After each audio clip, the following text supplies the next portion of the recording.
Welcome to the Independent Characters, episode 232. This is Carl. This is Josh. Yep, and that noise you hear in the background is Arya, my Siberian Husky. Sorry about that. This edition, I think the kids are calling it a collab, but we have two very special guests on here. We have Campbel McLaughlin and Dan Boyd from there it is. Dan Boyd, professional sound engineer. Grippin' and rippin'. Grip and rip. That's right. That's us. From the 40K Badcast. How you guys doing? Doing just fine. Yeah. It's a Friday. It's after, at least for me on the East Coast, it's after 8 p.m. My child is asleep, and I have a cold beer in front of me, and I'm talking to my friends on the internet. There you go. Could be worse, pal. There you go. Could be worse. There you go. We've known each other several years now. I have not been to Campbell's house. Josh has. I haven't been to Campbell's house. But I traveled across the Atlantic Ocean with Campbell, which was cool many years ago. And we've met several times, Adepticon and Nova, and we absolutely love you guys. So thank you so much for joining us. Of course. Well, Carl, generally wouldn't be here without y'all. Yeah, your show is like the primogenitor for our show and for a lot of people's hobby and interest and everything. And I remember when I got back into painting all the time, I was listening to Independent Characters back episodes, and I would write in a notepad document where I left off in each show because I was shutting that computer off in between painting sessions. I had to remember. I thought you were going to say I was documenting on a notepad how little hobby progress Carl was actually making. And how many times the Don had readjusted his room. He did that a lot. But guy loves to organize. But we, as Josh and I were talking about, we had a Warrior Lodge episode coming up. And for those who don't know, the Warrior Lodge is kind of a moderated discussion. I will be the moderator for the first half. Josh will be the moderator for the second half of the discussion.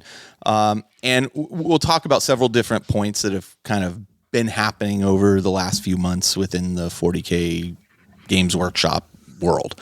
And, Josh and I were talking about, hey, who should we get on as guests? Should we pull in some listeners again? We really enjoy that a lot. And I don't remember which one of us was like, hey, what if we got Dan and Campbell to come join us? And both of us were like, yeah, that sounds really fun. Let's do it. So here you guys are.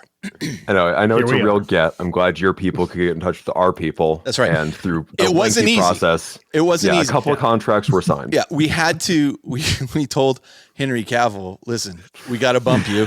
We got to bump you. We got Dan and Campbell coming. Well, I'll tell you. A couple years when we actually deliver some product. I do think this does count as you getting some listeners on the show because I've been tuning in to all your recent podcasts, especially on YouTube.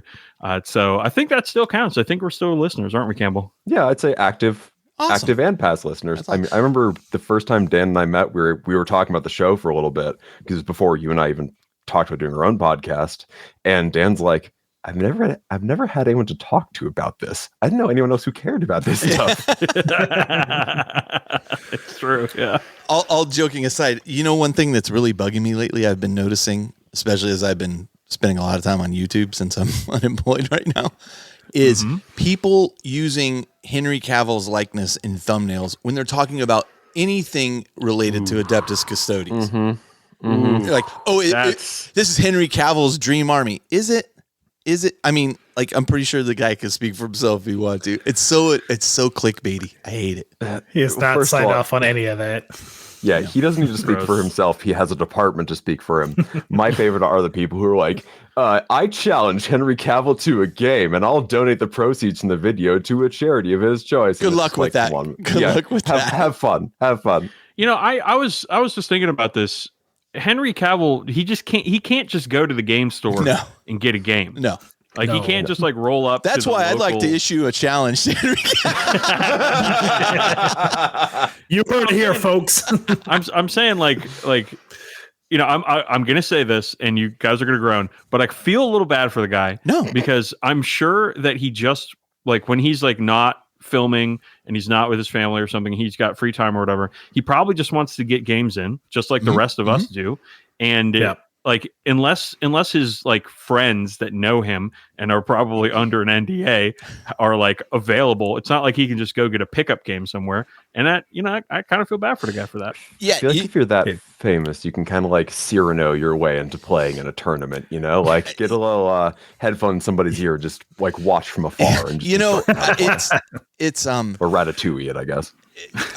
I Man-sized Ratatouille. I am under no illusions that any of us are famous. However, we are fairly well known in a small niche community. And at Adepticon, there have been times where I'm like, I was trying to talk to my wife on the phone and I'm walking across the tournament hall and people are stopping me every 20 feet just to say hi, which I love. Don't get me wrong. But there's times where I go up to my room because I'm like, oh, I just need a breather, need some time to be alone. And it's just that small inkling of attention like that makes me go, how does somebody like Britney Spears or Henry Cavill or anybody famous deal with this? Like it's got to be, especially when you care about somebody having a good experience meeting you, right? It's a lifestyle at that point. Like it just takes over. Yeah. I was going to say Henry Cavill's got to be the ultimate garage gamer, right? And like he's only playing at his house and I'm sure he's not playing in a garage. I'm sure he's got a great space. I would imagine. I hope for his sake he does. But still, it's, you know, there's something wonderful about just going out and meeting other hobbyists without a doubt, and chatting. Yeah. And like seeing what people have in common and, you know, what kind of games they're playing. And I'm sure he is living a rich and fulfilling life, that Henry Cavill. I'm sure he is. But one of the things that this hobby, one of the reasons why it means so much to me is the fact that, you know, I have so many friends in the hobby over, you know, made throughout the years, and that there's an icebreaker between me and other hobbyists, and we immediately have common ground, and I can just go out and, you know, chat with people and have fun. There's been so many times, like at Adepticon specifically, where you're just sitting at the bar waiting for your other friends to show up, and you strike up a conversation with the fella or the person next to you, and it's, you know, you're instant friends, right? Yeah. And agreed. poor Henry, poor Hank, you know, he ain't doing that. Only his friends call him Hank, right? Yeah. Yeah, no, it's got to be tough. All right, well, listen, let's get this show back on track because we got some things we want to talk about. We got some checklists we got to check off here. So let's launch. First off, I'd like to say this show is sponsored by two of our Patreon subscribers, our patrons, Corey Trickler and Cliff Wood. Thank you so much, guys, for helping support the show. We really, really appreciate it. Yeah. Special shout out to Cliff being a local friend of ours. Happens to be local. Buddy. Happens to be local. I randomly draw the names from the hat. I feel like the fix might be in here, Carl. I picked another local for my elite choice. So let's launch right into elite choice. I intentionally didn't pick the person I knew for my elite choice. Wow. Some West This episode Coast brought bias. to you by nepotism. Yeah. Wow. Nepo babies. It's about ethics and wargaming podcasting. So listen, but here's my elite choice is Bryce Kingman and his new Tyranids. Now, we have known Bryce for years. We were introduced to Bryce through Justin, who was friends with Bryce, and he's gamed with us off and on for several years. But the time and attention he is taking on these yellow Tyranids with all the spots on them, and I mean, this is a bit of attention, and it would drive me, I think, a little nuts painting this army, but it looks really fantastic.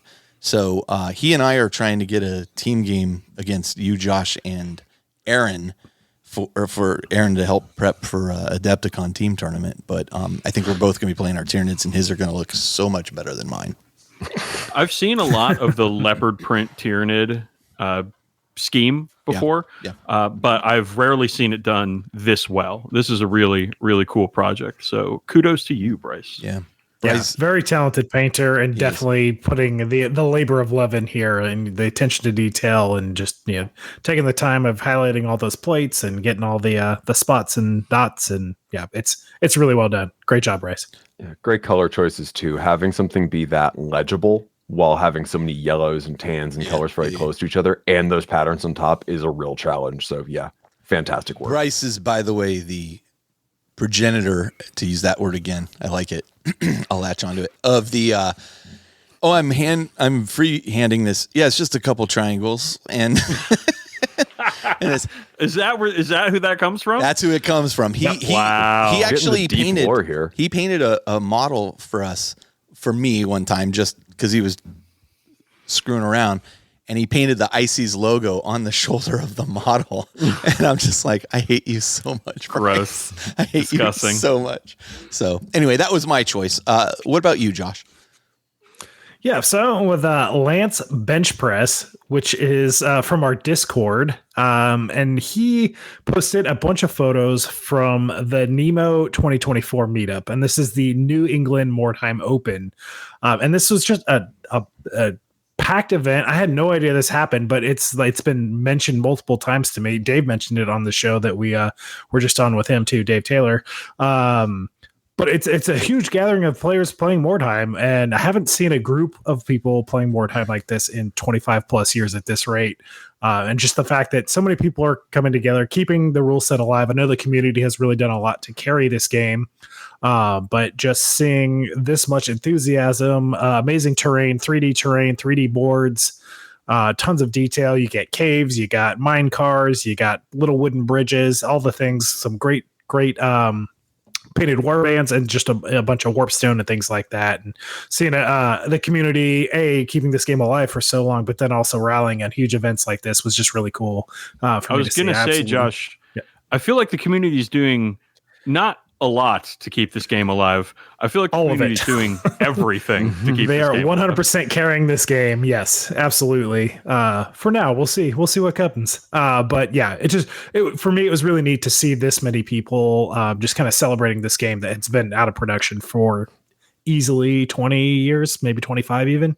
So yep, that was just a really neat shout out, and love the smoldering, smoky beer there, and frothy mugs of beverage. You guys ever play Mordheim? I have not. I played when it was actually in production. So I have not, but back when In-Game Oakland was still a game store up in Oakland, a group of guys had gotten together and they were playing through a Mordheim campaign, and they had this amazing terrain that they had made and everything. That was kind of my first time seeing it in person. I knew about it, but it was like my first time seeing it. And their campaign was already like it was like 3/4 of the way through when I came across this, and I was like, oh my God, I so want to play this. And I've we've never picked it up just because we got 100 other things going on. But if they do re-release it, I'm totally going to do it, like without a doubt. Yeah. Without a doubt. Yeah. I remember in I want to say 2006 or 2005, somewhere in there, I ran a campaign at the local GW for Mordheim. And this was even after they had finished running that game. They weren't putting anything new out for it. And I just remember having so much fun with that. I also remember hating elves because elf BS definitely was alive and well in Mordheim, but great game. It's like Necromunda, but with swords.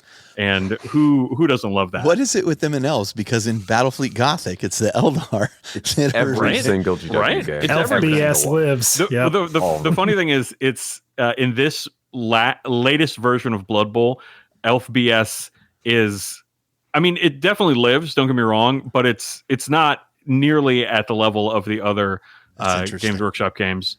Where in Blood Bowl right now, it's Skaven BS is currently at the top of the heap. Nice. And this is coming from an elf player when it comes to Blood Bowl. So listen, hey, I get rocked by elves in every other game system. So I was like, you know what? I'm going to try it in this one game. And it turns out it's the one game where they're not automatically the best. Still pretty good. Campbell, who did you pick out for your warrior for your elite choice? I picked Jason Dyer's Winged Hussars. They are Rough Riders. I don't know what models they're a proxy from, but they are. I do. Who makes them? They are from Victoria Miniatures, and it was part of I want to say a Kickstarter, and you could get the actual miniatures or you could get the STL files. And I think Jason printed these out because I was looking at these as well on our group. They're amazing. Awesome. No, Victoria Miniatures has reliably been one of the few third-party manufacturers who make stuff that really does kind of get the GW aesthetic pretty well. Since Victoria Lamb has been doing heavy Golden Demon stuff for a bajillion years. Yeah. But this squad really caught my attention because historicals in space is so right up my alley. I was going to talk for a second about More Time Back There because my first time playing it was at Historicon in like 1999. Nice. It was my first time holding a plastic model that wasn't an army man because I was used to playing with lead Napoleonics. But these guys were right up my alley because they're drawing from history extremely heavily, or rather, at least the myth of the Winged Hussar history. But I love the natural variation he's going for. The style of the models altogether is very naturalistic. And I love just the variety of coat colors, coat patterns, and feather colors and feather patterns. It makes them look very organic and real, but their uniforms are nice uniforms, so it ties them all together really nicely. I feel like the only thing that could be more up my alley would be if they had some banners with some iconography or heraldry or what have you, but these guys are great. I've loved Rough Riders for the entire time I've been playing Warhammer, and I'm glad other people have kind of jumped in to make alternatives to them, and these Victoria Miniatures ones that Jason painted are fantastic. Coming from a historicals gamer, that's pretty high praise, by the way. I mean, again, it's historicals gaming. I'm not a rivet counter. I'm not like that's the incorrect shade of field blue for 1783 and Virginia or whatever. But the idea of it, the imagery of it is there, and Jason did a great job with it. No, they look fantastic. They absolutely. I saw this on our group as well. That's how I knew.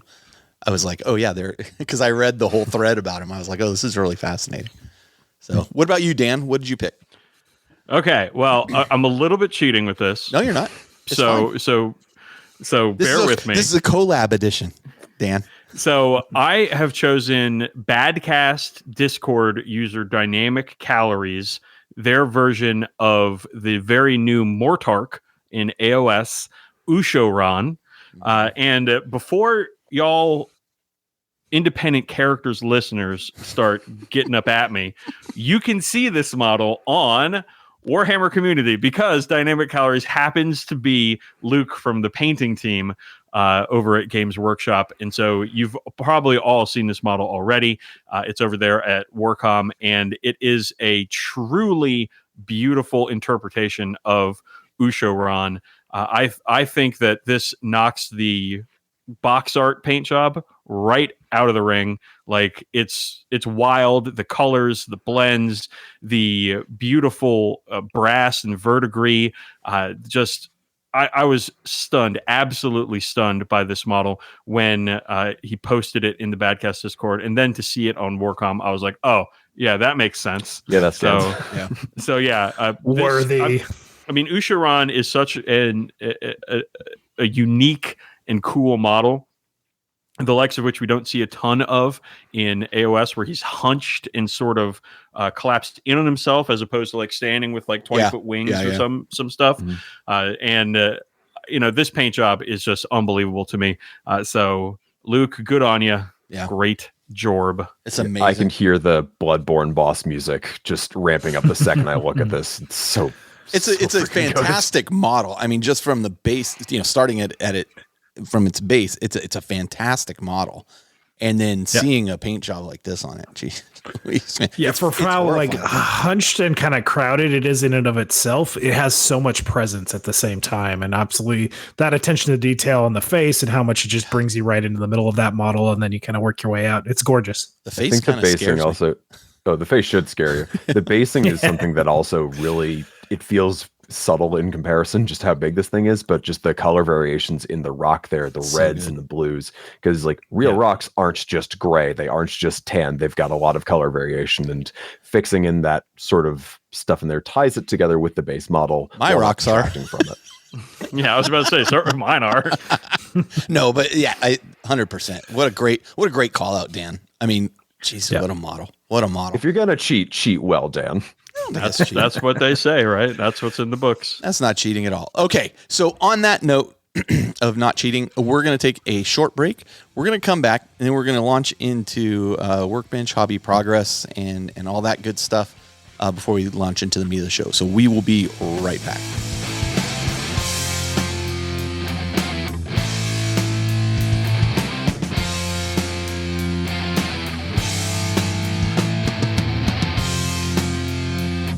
All right, and we're back. Again, we're here with Dan and Campbell. We're going to go quickly through our hobby progress and what we've been up to. Josh, you want to start? Yeah, I'll kick it off. Yep. So I've just been continuing the Legions Imperialis train. I'm working on the next batch of that. I've got 3 tanks almost done, 9 more in progress just shortly behind that. This is what I was working on our experimental live stream we did last week, the other day. Yeah, so I got a bunch of the next batch of tanks coming. I've finished all the candy red, all the clear cut red, the Tamiya red on all the infantry. So I've got about 60 more tactical Marines busting out there, and that should complete everything I need for that force for a good while. That'll keep me out of trouble for a bit. Depticon list is already done. This will be like the stretch goal for the 3,000 point option and then some. So I'll have lots of options to go with there. Painting up the order tokens. I printed up another batch of the order tokens because, again, in the last episode, Jody and I were complaining about kind of the super thin, I can't even call it cardstock, heavyweight paper that the tokens are in that box set. So took some files into Blender and actually combined them and doing prints of those just to get some beefier resin tokens. I've got the 1,000 Suns icon on one side and then the actual order that's being assigned to the unit on the other side. Yep. So yeah, nice double-sided resin tokens there. So those are painting in progress. And then just dialing in my Adepticons doubles list that me and Cheyenne are taking with the data slate update that they dropped just a couple days ago there with points locked in for the next 3 months or whatever, however long it's going to be. We could finally finalize our lists, and looks like again, we both play Marines, Necrons, and Eldar, so we had some options on what we wanted to do if we wanted to mix and match. My idea was he plays Blood Angels and I have Necrons. So it's like, we could do the bro, the fist ally Necrons and Blood Angels alliance there. But it looks like we're both bringing Necrons, so gonna start playing with some lists there and having fun with it. Very cool. Monoliths everywhere. Josh, I have a question for you. Yeah. So the scuttlebutt that I've heard, now I haven't worked on these yet, but the scuttlebutt that I've heard is that working on some of the Legion's Imperialis tanks can be, in the assembly stage, can be kind of a bear. Specifically, I've got a report here that each Rhino is in 8 pieces, yes. And I wanted to hear what you, somebody who's dived in headfirst into Legion's Imperialis, has to say about that process. Yeah, compared to the old epic rhinos that were a single piece and hollow on the bottom side, they are I think 8 pieces is correct. 4 of those pieces are the smokestacks, the exhaust on those. So there are some tiny parts on those, and that the little parts that stick up above the hull. Yeah, on the side. On the side, they're the Demos pattern. It's the entire exhaust, at least not just the teeny tiny tops. I thought it was like just the top. Yeah, that would have just the top. Oh. It is so the entire smokestack with exhaust are a single piece each. So there are 4 of those, but then it's 2 sides, top and bottom. They go together really super well. Yeah. They're incredibly easy to clean. Like, they're really smart on how they attach them to the frames. So your sprue clipping is super minimal. Once you clean that up, you don't have to scrape any mold lines off it because it's all hidden on the sides where it's being assembled. So they are very smart on how they've gone about it. Some fiddly parts on tanks just being tiny guns or smokestacks, things like that. You need tweezers. You need tweezers when you're assembling them. Okay. The Kratos tank has all the stacks pieces are on the back of that, the back of the tank, and I think all 4 of them slot in as a single piece. But they're but it's a separate piece from the back of the tank. Yes. So there's some small fiddly pieces, but overall nothing that anybody with a small amount of hobby experience wouldn't be able to handle. It's not that bad. It's not. Yeah, I've glued the cigar and the Goliath boss before. That's the example we've one used. Of those. I only had to do one of those. Yeah. Similar size. Yeah, so there's absolutely some tiny parts, but it's not that advanced of a model kit that somebody wouldn't be comfortable just jumping into them. They are not as tiny as that cigar. Okay. The side low bar to clear, but still. Yeah. That one was rough. Dan, let's skip to you. What have you been working on lately? Okay, so I've been doing a lot of Blood Bowl Star players lately. I had a couple that I did for my brother for Christmas, for a Christmas present. And I have since then been working on some for myself, for my own collection. I've finished Kirith Krakeneye, who's a Dark Elf star player. I was very happy with that model, that paint job. I finished up Withergrasp Double Drool, who's like a two-headed, tentacled beast man, who, for my brother, and Max Spleen Ripper, the chainsaw-wielding Chaos Warrior. And then just recently, I finished Ripper Bolgrot, the Smart Troll, who I'm so thrilled with this paint job and this model that I think I'm going to enter it in Capital Palette. Wow. At Nova this year. I had a ton of fun painting it, and I think it came out great. I think it can stand up for itself, and maybe somebody would look at it and say, that's a good work over there. But right now I'm almost done with Varog Ghoul Chewer, who's an Orc star player. And I just finished in the last session, I just finished his pants and almost finished the ghoul that is impaled upon his shoulder spike. And I will be finishing, hopefully, if I'm not too tired after this recording, finishing that guy up, or at least that part of that guy up tonight. But I'm very close there. And after that, I've made some plans here. So after I've got to start working on a Song of Ice and Fire miniatures game, for Adepticon, since I'm playing in a couple events there. And I would like to be fully painted. I don't think I will. I don't think I have the sauce to get all my stuff done for that event. But I want to get as close as possible. Is it not uncommon in the Song of Ice and Fire events that things are not fully painted? Or is everybody bringing... Last year at Adepticon, I had unpainted stuff. I'm ashamed to say. Did other folks, or Yes, I wasn't the only one. Yeah, so it's not okay, interesting. Yeah, these were casual events. The event that I played in last year was a casual event, and the event that I played in at Nova was also a casual event. So it wasn't a big deal, and I don't think it was expected for people to have fully painted stuff. We call it soy because it's the acronym can be spelled out ASOIAF. So soy. So soy is not my main game at all, and I'm enjoying it a whole lot. As far as games go, I think it's one of the best designed tabletop games out there. It's a ton of fun to play, and I would like for it to get more popular, so more people are playing it. But it's not my main, and I'll assign time to it when I can, basically. But I've been using contrast paints a lot with that.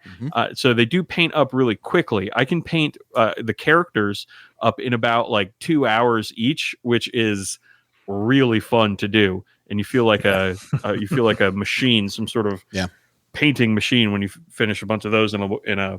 Are you doing that slap chop style and just straight contrast over the? I never really understood what people were talking about when they said slap chop, if I'm going to be honest. So if you would care to define that, I'll walk you through it after the show. We've talked about it a lot. Okay. It's wash and dry brush with a brand name. That's it. Dry brush would, as your coat. I've been painting, priming gray with the Mechanicus Standard Gray primer from G-Dubs, and dry brushing white, and then using and then working up. I guess some of the contrasts you need to have the skin color down. Yeah, so I will do that white there, and then So that's really it. So if that's slap chop, then that's what I'm doing. Yeah, that's pretty much it. But it's easy, it's fun. Yeah. So I want to do a bunch of that until Adepticon, and then after that I am getting back on the Bird Bro train. Because I would like to finish a bunch of stuff up for Nova Open on Labor Day weekend. And I've got 2 Land Raiders, 2 characters, the Biologist and the Judiciar, and the Storm Speeder and a Ballistus to do for that. So quite a bit, but I think April to September is a doable time frame for that. So hopefully I'll be able to field the army I want to field at Nova. Nice. All right. Nice. What about you, Campbell? So I'm also working on Black Power Armor. I'm working on Black Templars right now. I just wrapped up my second squad of 10 Crusaders. I painted the first one like when this squad came out in like 2021. So I was like, oh god, it's been 3 years since I painted these friggin' things. But these guys were a load of fun. I got to really mess around using the upgrade sprues, which I didn't use on the first go around. So I got to give them a lot more character. And my painting has changed in so many like little subtle ways in the last couple of years that I'll notice, but no one else will, like how I do cloth and how I do skin and so on.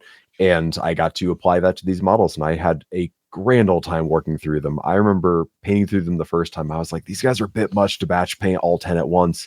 But this time I was just grooving. I was vibing. I was having a great time start to finish with this group. Nice. Yeah, there's a lot going on in that unit, so I could see that being a chore for 5, but it looks incredible. Now, Campbell, 10, I can't help but notice this is a 10-man unit, but that's not the limit on Crusader squads. No, it's not. 20? Is it 20? Yeah. You can have 20 of these himbos running around, and then you can add Grimaldus to them for a 24-man party pack. Yeah, no, hit me with all the blast weapons in your army, please. But part of my ongoing goal for my Black Templars is to be able to do what I call the Hellbrick, which is High Marshal Helbrecht, a lieutenant, and 10 of these guys in a Land Raider.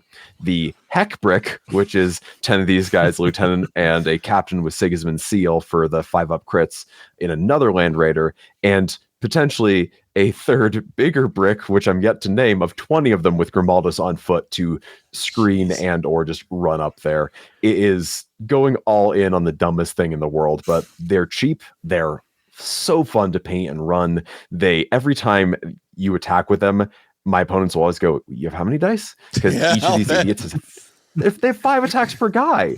Like, assault intercessors don't have that. That's fully wild. Yeah, so I'm like, here comes 45 dice. The Hellbrick has killed everything I've thrown it at to, except for a Hecaton land fortress with void armor. Jeez, so like up to and including big knights, and it's just infantry with chainswords with enough of the right buffs going on there. I mean, Hellbrick does do a lot of the work there with his like damage 4 AP4 sword. Dan, it's damage 3. Don't exaggerate. Is it AP4 really? I think it's AP4. It might be AP3. I think it's like AP3 strike at like strength 9 or whatever. He's wild. He's a fully wild character. A lot of people are sleeping on High Marshal Hellbrick. Hey, I got a question for you, Campbell. Shoot. Where does the Emperor's Champion fit into all this? The problem is he can't join a unit that somebody else is already with, and he doesn't offer any buffs to a unit. So would I rather have one dude who can really beat up some character units or whatever in a squad, or would I rather give my 50 chainsword attacks lethal hits? Yeah, but you know what he does have? I have a solution for you though, actually. Okay. I do have a solution, and it's called Sword Brethren in an Impulsor with the Emperor's Champion, in addition to your various bricks. That would be in the list I'm running this week at my next game. Not to get ahead of myself, I'm just 5 points short.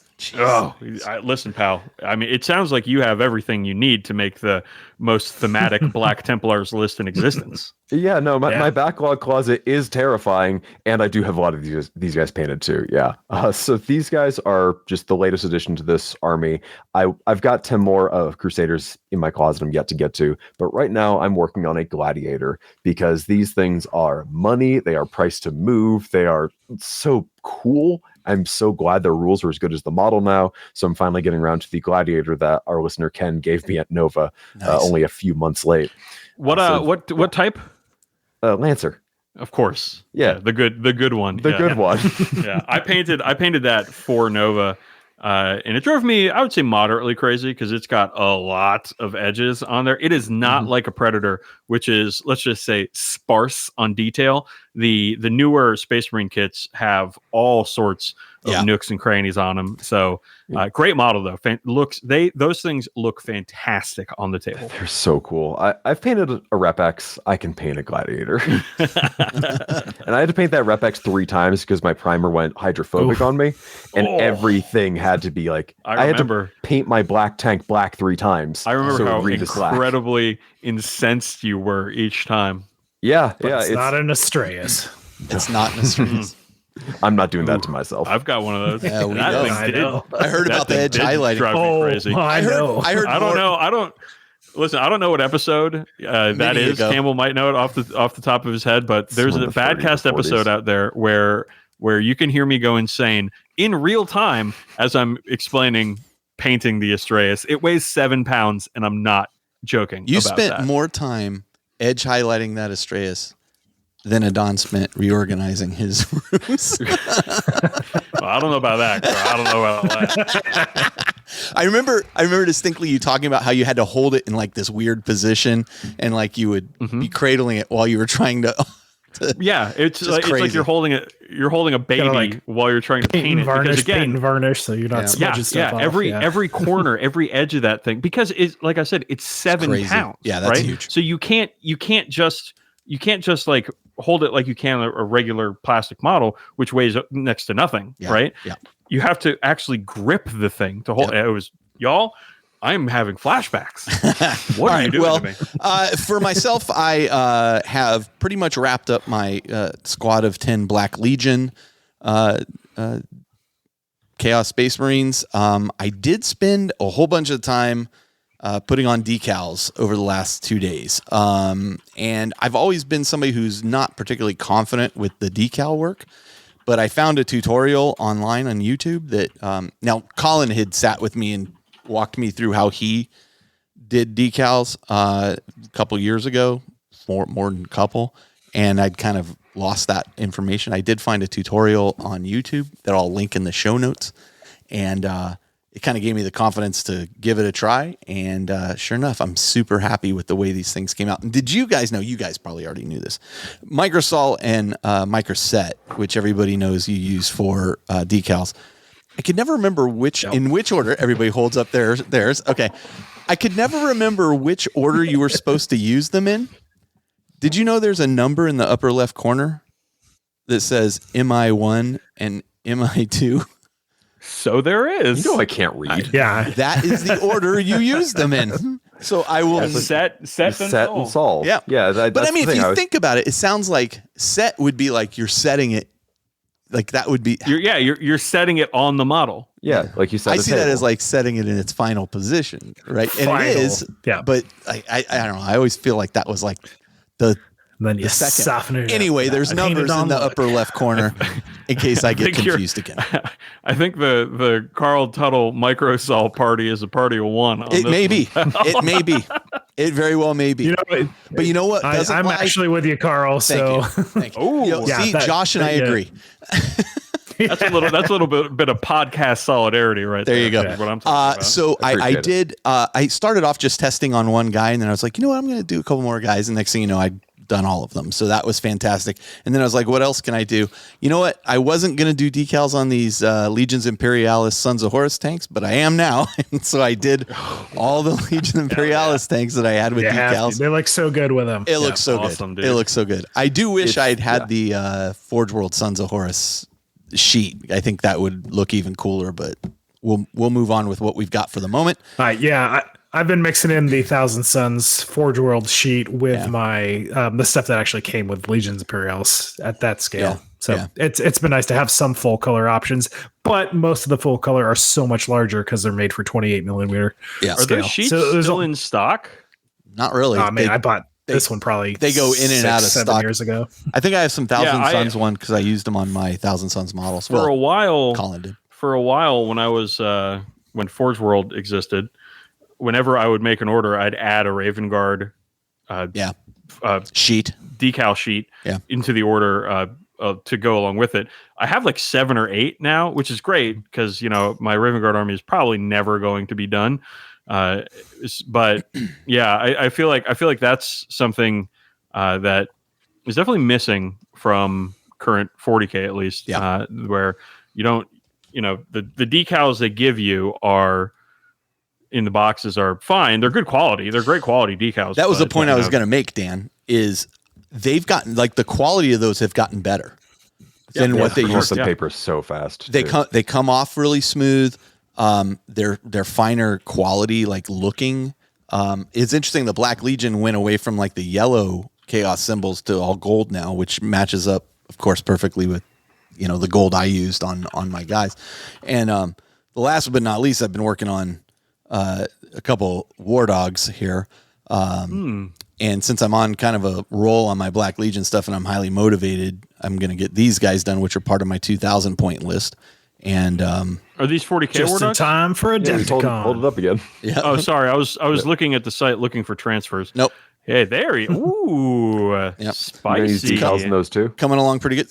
Yeah, and that's what I was going to say. I'm going to put a bunch of decals all over these guys too. Now that I'm down with the sickness on the old Microsoft. That's right. So you can. It looks right now, as of this recording, right now you can buy Sons of Horus Legion transfer sheet and the Space Wolves Legion transfer sheet on the GW web store. All right. And well, if you I will buy those before we go to patreon.com/the Independent Characters Podcast. I'm going to buy them right now before we publish this so that they're there. And also, so that nobody else can get them. By the time you're listening to this, they're sold out. Probably not. Carl bought them all. Yeah. If you'd like some, join the Patreon for Independent. Yeah, so I mean that's me. I feel like I'm finally making some progress on these Black Legion. As I was looking at my list, I actually rock 3 5-man squads of actual Chaos Space Marines, including then Terminators as well. And so I've got 10 of them done. I'm working on the next 5 right now. And then the other thing I'm doing, I'm trying out I found a new tutorial on plasma weapons, which involves using some other like paint. What's his name? MIG Paint Studios. Some stuff from him. So I ordered a little thing from him for it, and give that a try on all my plasma weapons as well. So nice. Yeah. Cool. Awesome. Hey, you've been on a good roll, man. You're in danger of actually finishing this army. I want to get it. Year. I want to get the 2,000 points up and running so I can start playing with it. So I'm moving forward. Awesome. I'm moving That's a forward great goal. quickly. Yeah. So the Love War it. Dogs, after the War Dogs, I've got Obliterators and a couple other things. How many Helldrakes are we talking here? None. No Helldrakes. No, you don't want to pay any more Helldrakes? No Helldrakes, Dan. Although Talk about flashbacks. I'm using scale color for my golds and stuff, the AK stuff, and it covers so nicely. Like it wouldn't be an issue. Oh, good. Yeah. Yeah. So Yeah, those are How much my of your favorite old metallics. How much of your old Black Legion is still like I in tossed it all. rotation at all? I tossed it all. Like, okay. I literally It's popped like- them off all their bases. Those bases are being used by Shell for her Night Lords, of which now, hey, I can put decals on her Night Lords.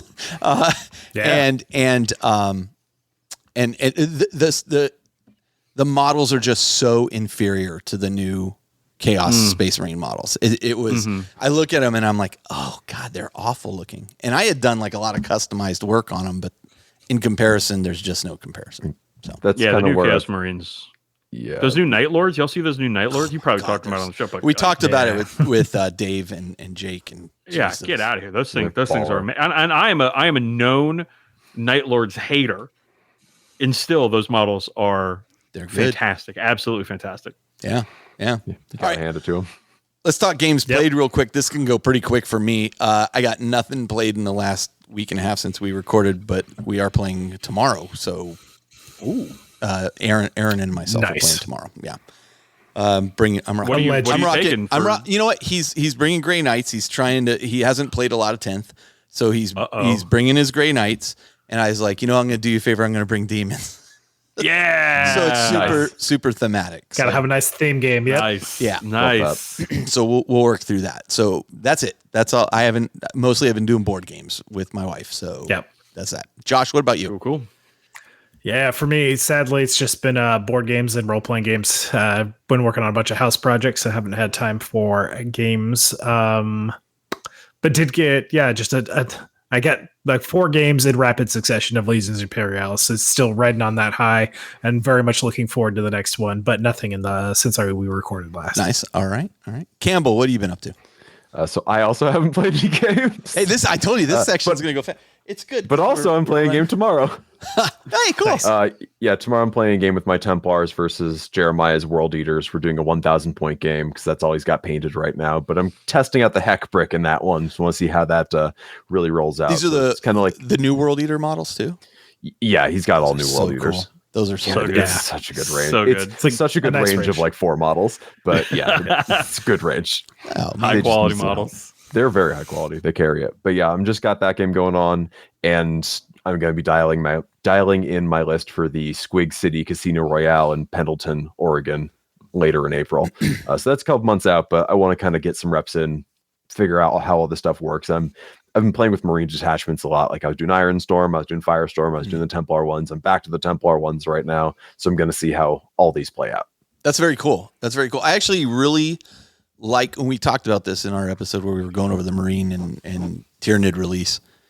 And I really like the way they're breaking down, like, here's the different ways you can play each army. Like, it seems to really be flavorful, but each one has been given a lot. And there's not so many that it's confusing, or so many that I feel like, oh, this one, they're running out of ideas, and this one became super watered down. Like, they all seem pretty solid in general. We should save this discussion for the next segment, Carl. Oh, yeah, I'll shut up. Okay. Speaking, Dan, what have you been playing?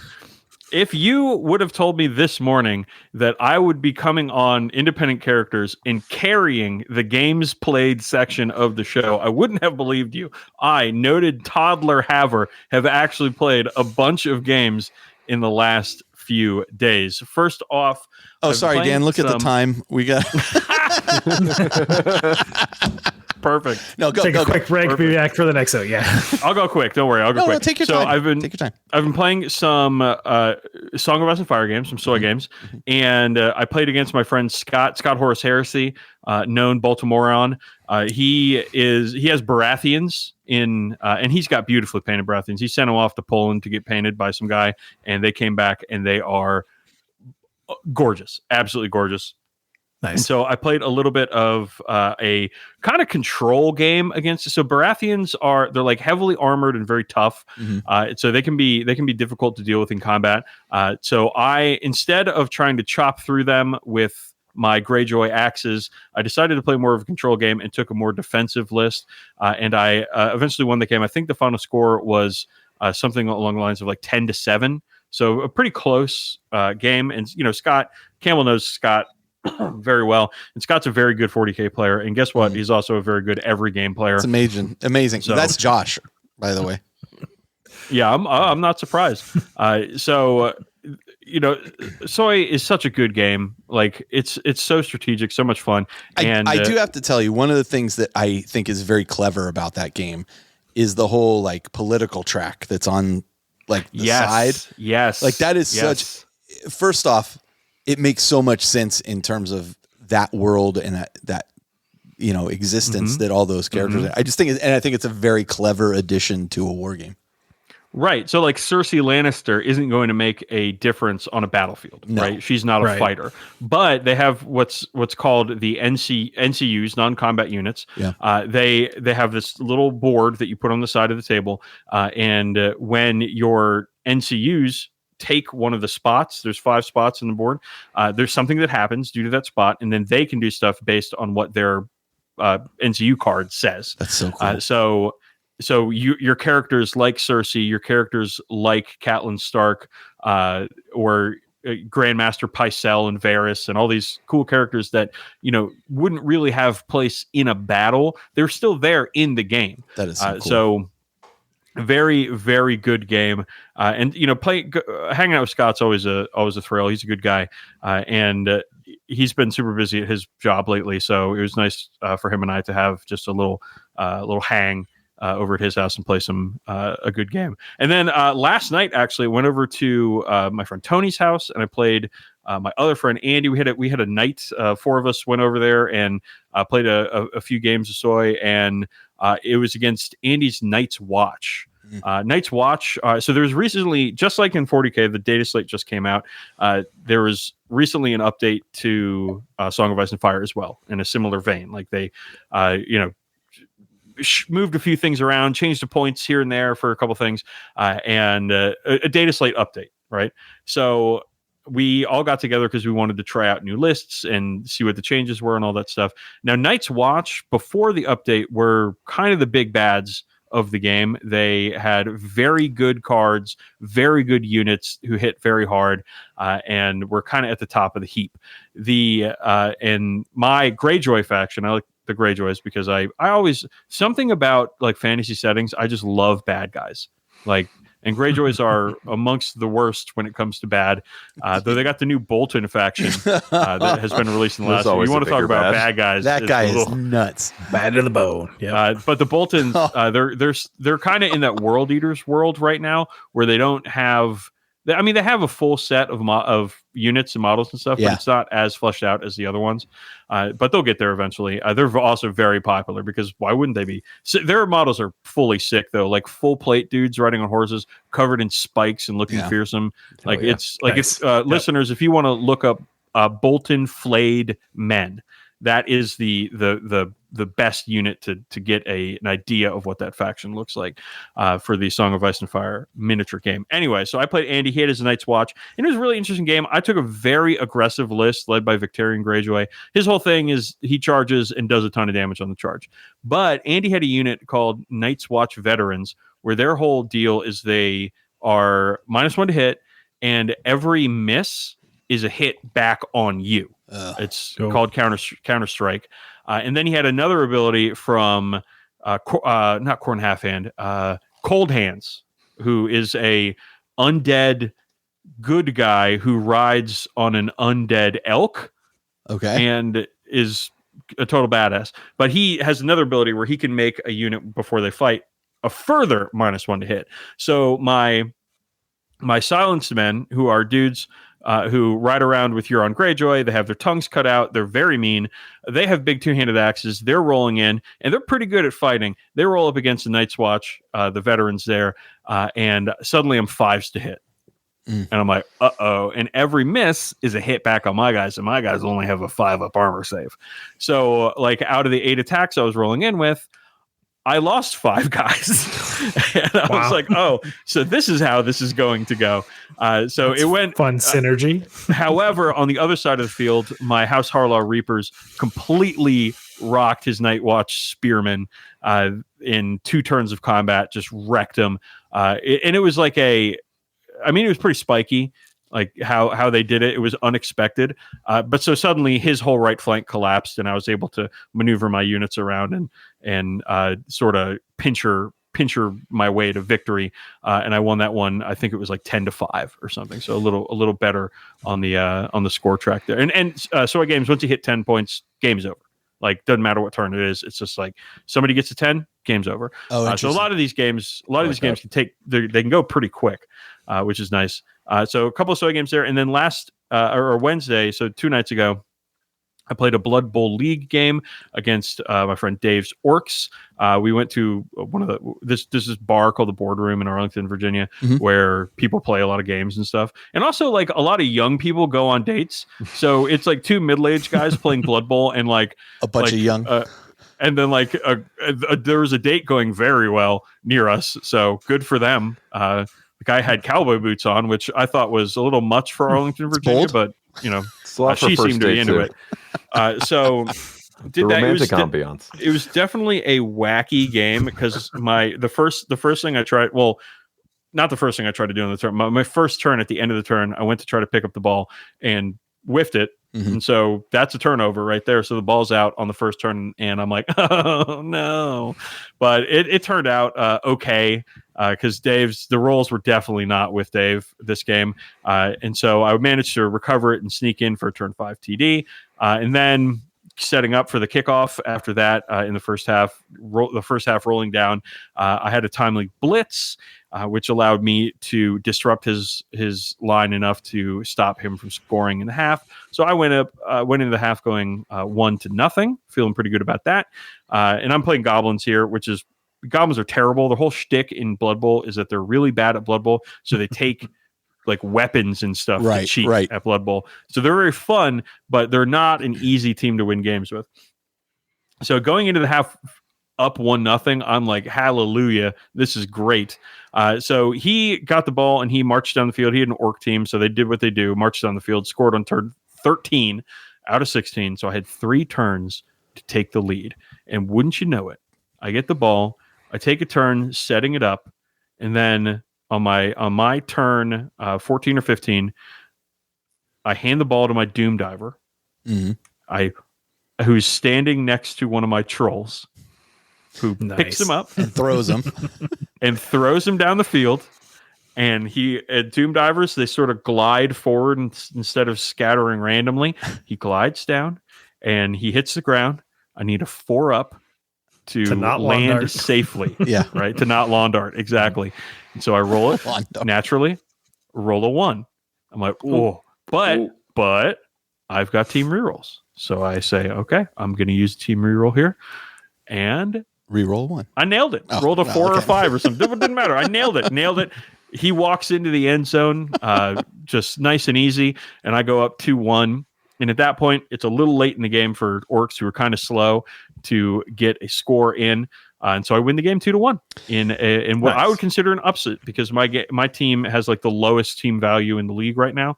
But a little bit of that is engineered. Because one of the things you do with the Goblin team in the league is you keep your team value low so you can take the good star players against the good teams. So and you don't become a target for anybody. Yeah, right. So it worked out. That was Campbell. Campbell, did you hear it? Oh, I did hear it. It worked out. It was a good game. Inscrutable cross podcast jokes. Yeah, and I had a lot of fun, and it was nice to grab a couple of beers during the game. And I hope the date that went well, I hope it continued to go well, and those people had a nice evening. I was going to say, were they alligator skin cowboy boots? They were kind of pale cowboy boots. Were they rooting for the goblins? Okay, so a really drunk guy did come up to our table and ask what we were playing, but he was like swaying. And this is a Wednesday night, y'all. This is a Wednesday night, so I don't. So there's other issues. But he was like professionals only at that point. What game is that? And I'm like, well, it's Blood Bowl. And he's like, did you guys make this game? Yes, I did. And I was like, yeah, I did. It's my game. It's me, right. Rick Priestley. Jervis Johnson. That's me. Yeah, exactly. All right. Well, that's freaking fantastic, man. I'm glad you carried this segment for us. Thank you, Dan. It's my pleasure. Anytime.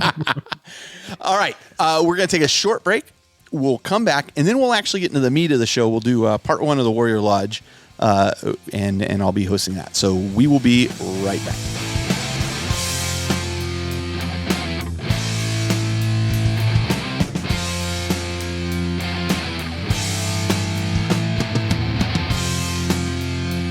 Okay, and we're back, and this is going to be part 1 of the Warrior Lodge, the Collab Edition. And so we're going to go through a series of topics here, and we'll see what everybody kind of thinks about each of these topics. So topic 1, which is Black Library and the re-release of the Siege of Terra Into the Death Part 3. So as everybody knows, when this highly coveted book went up for sale, it was kind of scooped up by a bunch of scalpers.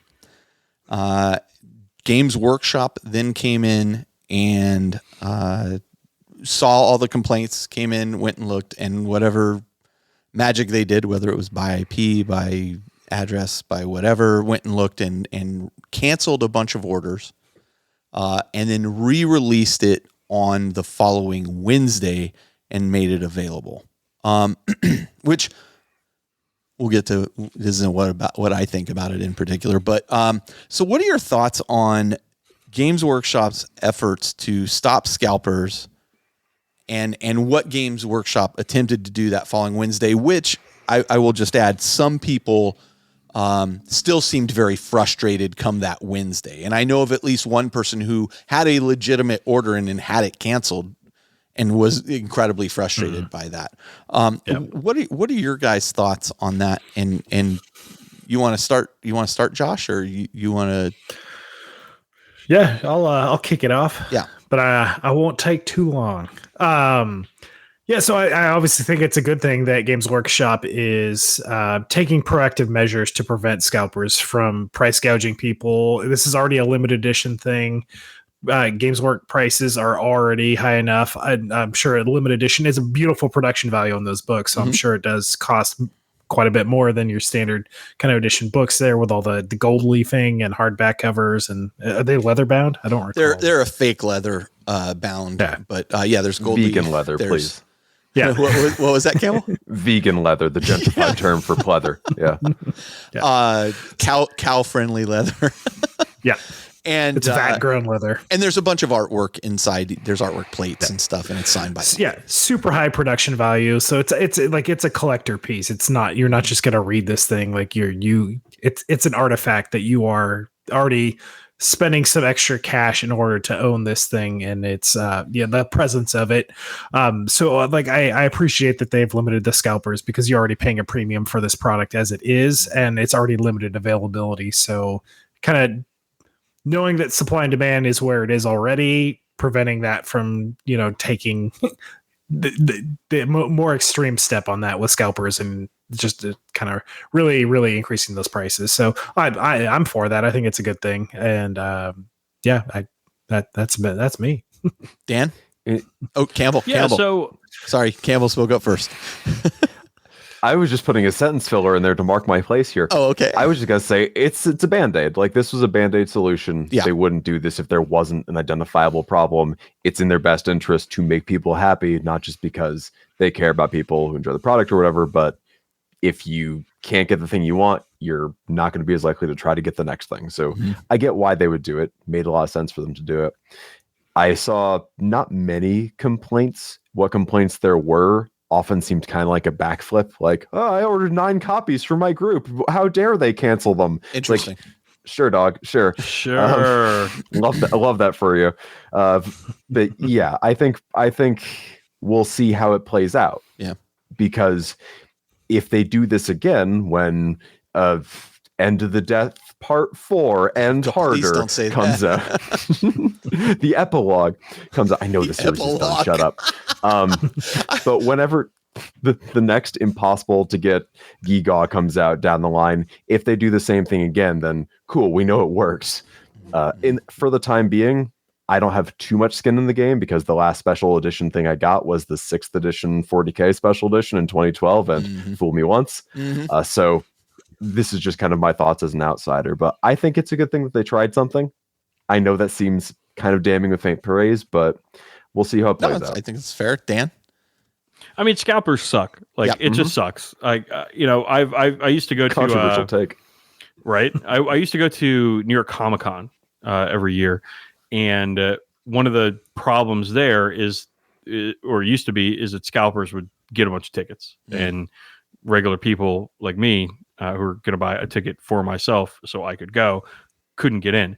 And then, they put in a bunch of protections for you. Like, you have to create an account, and you have to do all this. You can get so many per account, and it's annoying to get into New York Comic-Con now, but it means that the people that want to go get to go, which is a good thing. And with the Games Workshop stuff, I saw a lot of complaints on Twitter where, people were taking screenshots of like the hour in the queue or whatever. I don't know if anybody actually spent an entire hour in the queue. I did. Yeah. Okay. But like that is it. If that is what it takes to stop scalpers and to let people get the products that they want to get, I think it's fine. I think it's a good thing. Could they have done it better? Could there have been like a pre-order process with some sort of like registration and vetting or something like that? Yeah. I'm sure there could. Right. That's interesting. Yeah.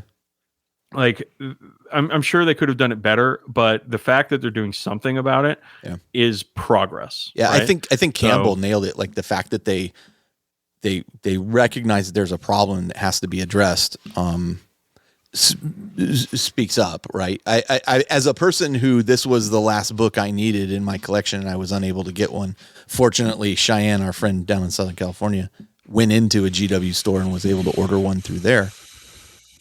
But, the whole thing did leave a bad taste in my mouth, from the sense of the amount of stress to get this book made me wish I had never started down this path. Right. And, that being said, they're playing a total defensive game, right? I mean, like, the scalpers are always going to try to get around whatever is in play, and they only have to succeed kind of once, well, you have to constantly be on the defensive. I like your idea of like a vetted pre-order thing. And my sense was on Wednesday, they may have been having people manually look at all the orders and cross-reference them just to make sure. Yeah, maybe. You know, it's like limited to like 500 copies. 2,500 copies worldwide, I think. That's a few, but that's not more insurmountable. A human being can, sanity check that. Yeah. And I don't know if that's what they were doing, but I mean, it was clearly the queue did not solve it. As you said, Campbell, I ordered 9 for my buddies. Like, I watched a video where a guy basically spun up a bunch of virtual machines and had all of those logging in, sitting in queues, waiting for him to be able to buy this. And I'm like, that, and he was sitting there justifying it as, well, I'm trying to get mine and my friends and blah, blah. I'm like, yeah, but all these virtual machines you've spun up are now sitting in that queue blocking everybody else. Thanks. Well, I have to do it because of scammers. I mean, like it's this vicious cycle that it creates that we're not going to get rid of Cold War escalation. Yeah. You're not going to get rid of the scalpers. I mean, it's just not going to happen in terms of they're going to keep trying, I don't know. It's turned me off from buying limited edition stuff like this, popular limited edition stuff like this though. I feel that with not limited edition stuff, or at least as limited, where it's like a new box set comes out, right? Big 2-week pre-order, and I like that a lot. It's less likely to run out. Also, I think sometimes they use that to predict how much they might need to make in the future. Yeah. It might mean you have to wait longer to get the thing you want, but it's not insulin. You're not going to die if you don't get Deathwing Assault, by February 13th or whatever. Yeah, it is a luxury product. I get it. I mean, one of the things that they do over at New York Comic Con is they do pre-sales, right? Yeah. So they can do like a print run of 100 or something, and they can do a pre-sale. And pre-sale, and everybody that wants to get in on it can go for it, and knowing that only 100 are going to go out, right? Yeah. To like 1 to each person or something, and then that'll give them a good idea of how many they need to print, right? Yeah. And then, like I said, they could do vetted pre-release, vetted registration for these kind of things. Like, it's possible to do it. It's clear that they were scrambling and being like, all right, we got to get these out. We got to get these to the customers, but we don't know how to do it fairly. Yeah. So we've got this system. Tough. It's not the best system. So maybe in the future they can improve that. But your point, Carl, like, scalpers are going to find a way. It's like cybersecurity, right? Hackers, all they got to do is be right once. I'm sorry, my monitors keep going off here. It's terrible. All they got to do is be right once, and they're gonna get in. They're gonna get their stuff, and they're gonna go to eBay and sell it for 100% markup. And unfortunately, that stuff probably will sell because it's a limited edition collector's item. Yeah. So anyway, I mean, I think to sum up, I think they did the best with a mess and tried to fix it. For those people that got screwed out of getting the copy, I feel bad for them. I consider myself incredibly lucky that somebody like Cheyenne was able to grab one for me, and boy, I lucked out, because and I've said it before, but I was at the point where if I don't get this final book, I'm not going to pay a scalper price. I'm just going to sell the rest of the collection at that point. But Collectible Flips on eBay is selling it for the reasonable price of $650. That's insane. With free shipping. That's insane. Yeah, with free shipping. Yeah, thanks. That is nuts. Thanks, Collectible Flips. Yeah. With a Z. Because of course it is. All right. Moving on from that dismal news.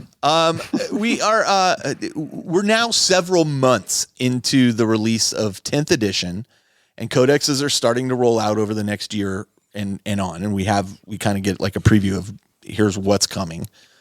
What are your thoughts so far on 10th edition? Now that you've probably got quite a few games under your belt, do you feel it's like an improvement over the 8th, 9th edition?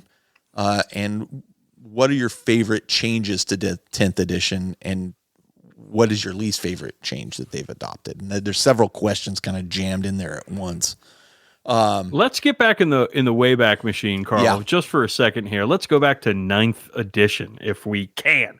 All right, Campbell, I got a question for you. You're playing a 9th edition game of Warhammer 40,000. How many books are you bringing to the game? Is it early 9th edition or late 9th edition? We're talking game night. We're talking late 9th edition. How many books, Campbell? All right, fortunately, I don't need to bring the big rule book with me, because the main rules are in the Minotaur manual, except for when they're not, which they sometimes were and sometimes weren't. Still counts. That's one. So that's one. let's say I'm playing Templars because I played Templars exclusively for the last 3 years, pretty much. Black Templars Codex. Black Templars Codex or supplement? Oh, supplement, yeah, and then the Space Marines Codex on top of that. So I'm playing with 3, and I don't. Let's say it's just a normal match play game. So what mission book are you bringing for that? So whichever one rolled out in the past 3 months, because they were putting them out every quarter for a hot minute. So that's 4. And those are the chapter approved mission books. Yeah. Yep. Yeah. Yep. And the Mutorm Field Manual, by the end of it, that was a PDF. By the end, that was a PDF. But it wasn't always. So for a while, I did have that 5th book with me as well. So we're going to count that. That's 5 so far. You weren't running any Forge World units, were you? No. With my guard, I would have run my Thunderbolt, but yeah, I didn't end up getting an Astraeus. Right. Ooh. See, that's the thing. I did have an Astraeus. So I was routinely going with about 6 books to every game at the end of 9th. And boys, I'll tell you, and I think the community might be with me on this one, I don't miss that. No. Right. Yeah, no, I didn't like carrying entire weeks worth of holds from the library with me every single game, compared to now when I got everything I need right here. Let me ask you. Have with me. Let me ask you this though: what makes you think by the end of 10th edition we're not going to be in the same boat? I think for one, the app and how it integrates things, that is a legit good question. The app and how it integrates things is huge because right now, the new Dallin's beta slate. There we go. The new updates they do, and so good one. They're all beta slate. Love a good spoonerism. They're all rolled in there, so I don't need to, either cross out numbers in my old codex or bring printouts, which again I'd get from the library with me to game. So I've got old codices which just have these dog-eared pages sticking out of them. I just need to toss because I'm never going to need to look back at the Ultramarines FAQ circa 2018 or whatever. But yeah, having all those rules just be kind of built into the app at this point is such a huge time saver, space saver, weight saver, saves most things except for battery life on my phone. And the way missions are handled right now with just the Leviathan deck of cards, or if you're really canny, the Tabletop Battles app that Goonhammer makes, a little plug. Shout out. Yeah, you can just play with just that. And that deck of cards is, so much easier to carry around than all this other crap. It sure is. So yeah, even if it changes, let's say tomorrow, Leviathan, it's out the window. It's Kraken time, baby. And there's a new deck of cards. Whatever, it's just a new deck of cards. I don't think you're going to need to shuffle more in there or whatever. Yeah, or it's a new tab you select on Tabletop Battles app. Exactly, and that's how the missions are too. It's a new season. All right, cool. You just select 2024 mission pack 1. Here we go. I'm not going to say they're not going to introduce some stupid supplemental stuff down the line because they might actually exercise caution this time around and not let 9th edition become 7th edition over again already. But I feel pretty good. So far, it's felt pretty good. Dan, you're holding your hand up. What is I have a follow-up question for Carl. Yeah. All right. Because you asked what makes you think it's not going to be like this. So, Carl, do you remember how many stratagems you had to know for a game of 9th edition 40K? I'll tell you no, because I didn't play a lot of 9th edition 40K. It went over the pandemic. 35. And by the end of 35, you're not playing a variant chapter. But there was a lot. And it was daunting. And in particular, by the end of 9th edition, there was no way to introduce a new player to the game. No, absolutely not. And in 10th edition, we've got, I think, a far, far better system, right? So we've got 11 strats that are generic to everybody. 11 is kind of a lot so far, but it's not so bad. And you then, might not need all of them, depending on your army, your list, etc. Right. And then you've got your 6 detachment stratagems. So at any point in a game of 10th edition, you're only going to need to know 17 strats, right? But, and the reality is most times you've prepared, I'm going to use these 5 or 6 strats ahead of time. Right, exactly. And instead of each faction having access of 9 to 18 warlord traits on top of a further 9 to 18 relics, and something if you're playing Thousand Suns, God help you, but another probably 12 to 18 psychic powers to think about, you've got 3 enhancements that you can take in your army out of a list of 4. And everything's abilities and what they can do in the battle are on the data sheets or in the app, right? So there's no looking through books to see what this guy does, and looking and referencing the relic tab to see what this relic does, and all this stuff. And the new command bunker update to the app also, where every stratagem you have incredible. That you've built in your army, like you have a unit that qualifies for this, and it's all on one page. Every stat, every item, every stratagem, beautiful. I played a game with someone at Nova in 2019 or whatever. It was probably Nova, it was some con, and I did something. Let's say a unit of mine charged one of their units, and they go, "Hold on a second, I need to check if I have a stratagem for this." And they bring out I kid you not, Magic the Gathering binder. Oh boy. And they start paging through where they have all their cards slotted in 9 per sheet, like you would with a Magic. But and I'm just patiently waiting there for 35 seconds plus, as they scan each page. And the fact you just have a dozen. And then they said, no, I don't have a stratagem. Yeah. Wait a minute. Are you playing Eldar? No. Oh, okay, never mind. I don't have a strategy. Sorry.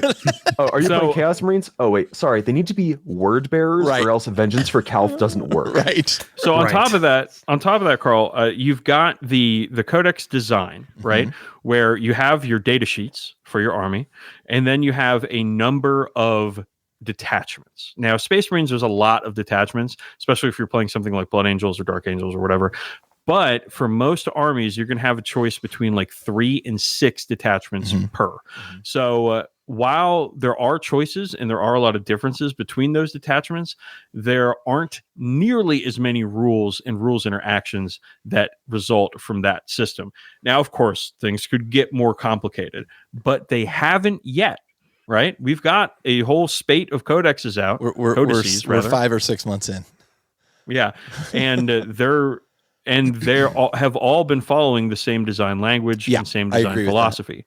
So there currently is no evidence to show that things are going to get worse in this 10th edition system. And on top of that, like, I'm feeling very, very good about where the game is right now. Campbell and I played at the Nova Open GT in September of last year, and the games I thought were excellent. Right. The game is, and we've been saying this on the show, it's the best it's ever been right now. And listen, I've heard you guys say that about different editions. We've said it about different editions, but that's the way it is, right? Current state in your mind. Right. At the end of 9th, Campbell and I were kind of done playing games of 40K outside of I could see our close friends. That's when I started playing a much simpler game, BattleTech Classic. Yes. I'm not kidding. I don't doubt it. I was solving for Gator. It was too much. There was too many facts and erratas and codexes. What do you, Josh, anything you disagree with there at that point, or? No, what I'll chime in with the thing that I am missing the most out of 10th edition, and that is the chapter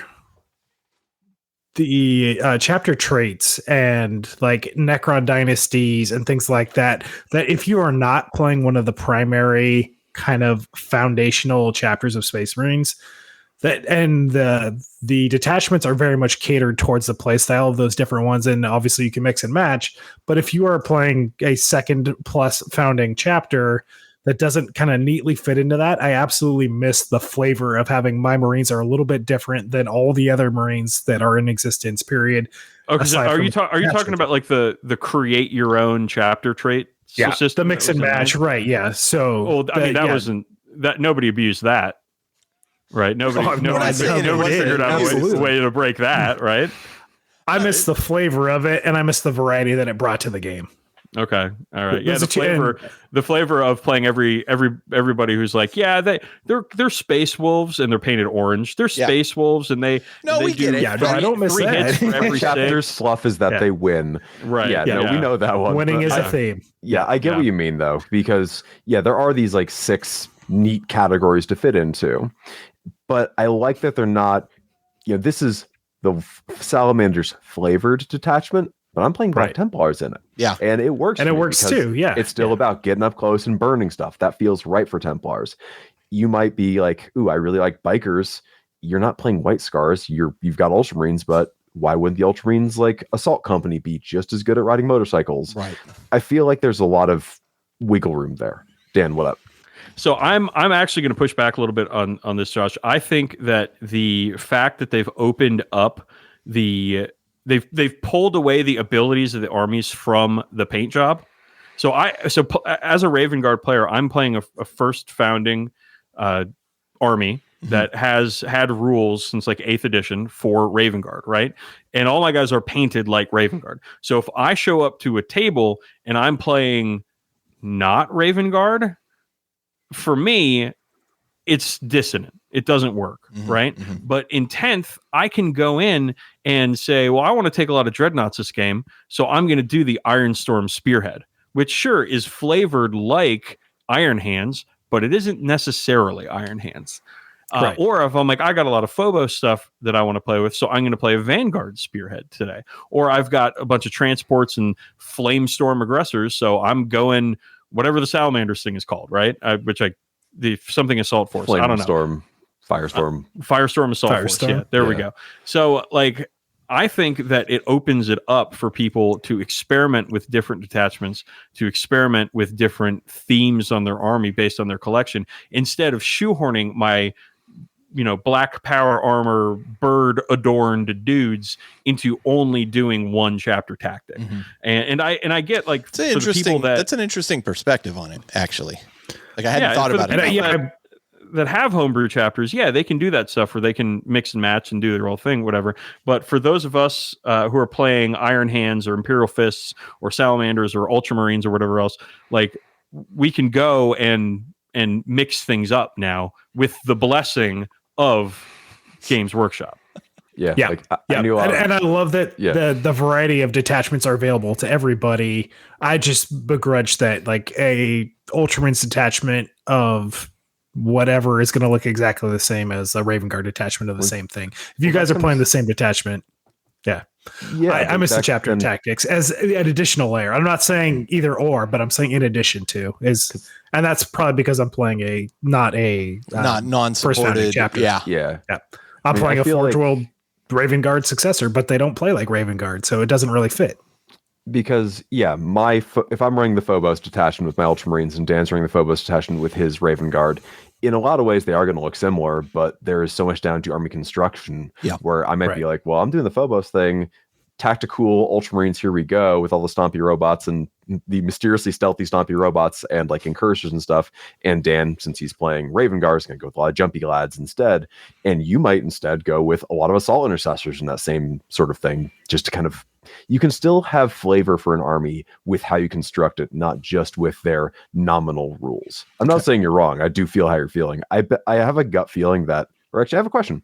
Josh, if there was like a Sharkadon's special character or special unit, just one. Tiberius Red Wake.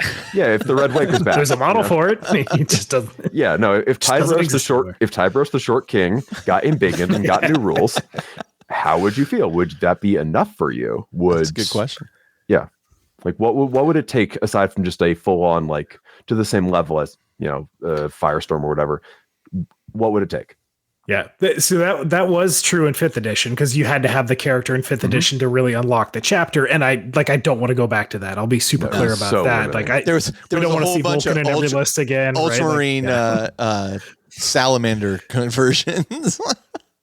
Yeah. The other thing too that I'm not only referring to Marines on this, so I'm also looking at Necrons and all the dynastic choices that they used to have, and it's not just Marines. You can every faction that had some kind of different flavor of their unique a chapter tactic type rule, just to separate them, a little bit of playstyle variety that you could either tie into list building or detachment choice or things like that. And for me, it's just like, it's that little extra level of either theme. Obviously people could abuse stuff, but some theme, some personality, some choice and variety. And that's the one thing I'm missing.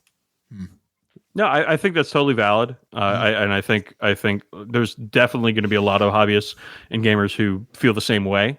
And to your point, I do feel it a little bit, right? Like it would be cool to have a little more like Raven Guard flavor or whatever, but I also remember back into the days of like 4th edition and stuff like that, where like that didn't exist for anybody, like unless you took the specific character. There was whatever. There was in 4th edition, there was this table in the Space Marine Codex that you could kind of mix like two things from, like, right. But it was, but I never felt it was particularly, it hadn't been delved into deeply at that point. Mm-hmm.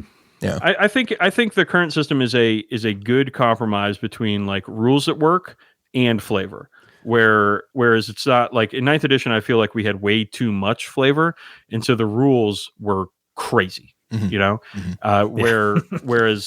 now, maybe the flavor and the theming that we're used to from 8th and 9th edition isn't there as much, but the rules are a whole lot easier to parse. And for me, like that's good. I frequently look at the end of 9th edition and I go, 8th edition came on the heels of 7th, where 7th was just like the end of 9th edition. If not, probably a little worse. Seventh was worse. It was a lot less fun to play. Unkillable Death Stars, invisibility. Oh, invisibility. 2-up cover saves. Get out of here. Bringing 800 books to the table. You say never again, but at the end of 9th edition, I felt like, how did we get back here again? Yeah. Like, didn't it was 7th without invisibility? Yeah. And I heard a story. I heard a story, and this is a story. So grain of salt with this, y'all. But that executives at GW were going to play a game of 9th edition 40K and were so disappointed with the rules bloat that they told the rules team at late stage development in 10th to re-index the entire edition because this stinks. Interesting. Now, I don't know if that's true or not, but I did hear that. I know a couple people I could ask. It's true. It's true that I heard it. It's true that you heard it. Okay. Well, we'll on that note, does anybody feel like they have anything else to add to this? I think you made some great points. We've kind of made a topic within a topic here, because the topic was, how much have you liked 10th edition? And it sounds like a lot from Campbell and Dan. I've adored it. It's the best the game's ever been. The only time the game's been better was when I was 14 years old and had no other obligations in my life. And that has nothing to do with the game itself. That has to do with being the 14 days in summer. Yeah. Yep. Yeah. It's really good right now, y'all. It really is. It's a good freaking game. Like, is there anything missing? I mean, we heard what Josh thinks is missing. You guys think there's anything missing you'd like to see? Well, I just want to. I want to point out one thing that I really like is that it's not alternating activation yet, right? But there are elements of alternating activation in the game. Stuff it feels like Overwatch. you are having to pay attention to what your opponent is doing as opposed to you can't just go ahead and do your moves. I'm going to go use the restroom, right? Right. So things like Overwatch, things like squad tactics, things like where you can react to what your opponent is doing while they're doing it, I think is something that was completely missing in previous editions of the game. And it makes it far more interesting and far more engaging through the opponent's turn. So that's probably my favorite thing to do with the new 10th edition. I'd say the one thing I think is missing is, or at least to me, is army construction. I don't like that it's take a character, then go off, king. Like, I like having armies look like armies. Yeah, I get you. And some of that might just be because I've been playing this game forever, so I'm used to the force organizational chart, and we don't need to go back to that strictly. But I miss troops. I think I like troops. I like. I just painted 10 Crusaders. I plan on painting 10 to 20 more. I have something like 30 intercessors painted, and I'm happy to never use them. But I also feel like bad. Objective control kind of forces some of that. It forces a bit of it. Yeah. It forces a bit of it and does disadvantage some skew lists, fortunately. Yeah. But I like armies to look like armies. I don't like to roll up to a table and be like, oh, cool, here's 6 big monsters and a character or whatever. I'm like, that's not an army. That's a collection of toys. Yeah. Okay, I got a question for you, Campbell. How many times, percentage-wise, what percent of an intercessor unit shooting was actually important to your games in 9th edition? I didn't take them in 9th edition. I was taking Crusaders. I can answer for myself. Oh, you can answer your own question. Okay, cool. I imagine it's single-digit percentage. Less than 5, right? Yeah. It's like 2 to 3 minutes of rolling dice for a unit that's not going to kill anything, not going to do anything, but you're just going to do it because they can, and you're just going to do it, and it slows down the game. It's actually with my ultras, I did quite a bit, because you could, in the assault I've already like offloaded all this from my memory here, but there was the thing where it's like with the Ultramarines chapter tactic, like their guns could become like +1 AP in the tactical doctrine, and there are ways to be in the tactical doctrine for multiple turns. So I was able to get like a bunch of re-rolling bolt rifles with AP2 and stuff. So they did have some effect. That's great. But again, I was building around it, and I was in a specific army construction that worked well with it. Yeah, but replace intercessors here for like termagants or guardian squads, right, or whatever else, like regular. You're just wasting rolls.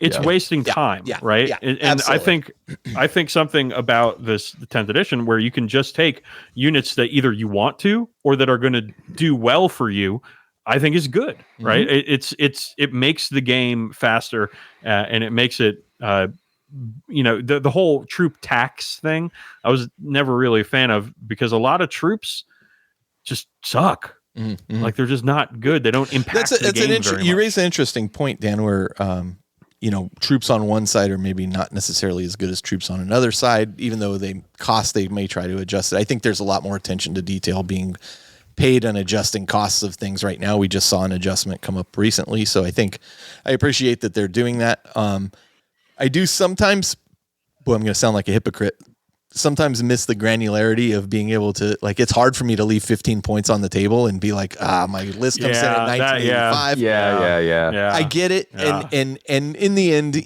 for us, I don't think it's that big a deal. But it is hard to let go of old habits. And so that does I could just take a plasma pistol on this guy. Oh no, you can't, so the list I'm making for Nova is 1970, and that hurts. Like that 30 points, you're like, nothing fits in 30 points. I do not like it. I am not a fan of that. I will cop to that. I do not like that. I would like it to be around 2000, please. But I get it, but 30 points seems like a lot. By the time Nova rolls around, you can probably drop points and add something though.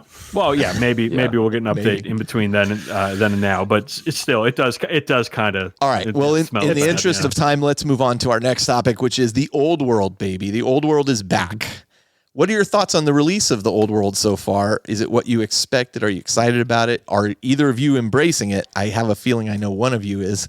And then there's the second part here, which is the Legends armies. They're moving away from some of the armies away from the core game, and I have some thoughts about that I'll share at the end. But Josh, let's start with you.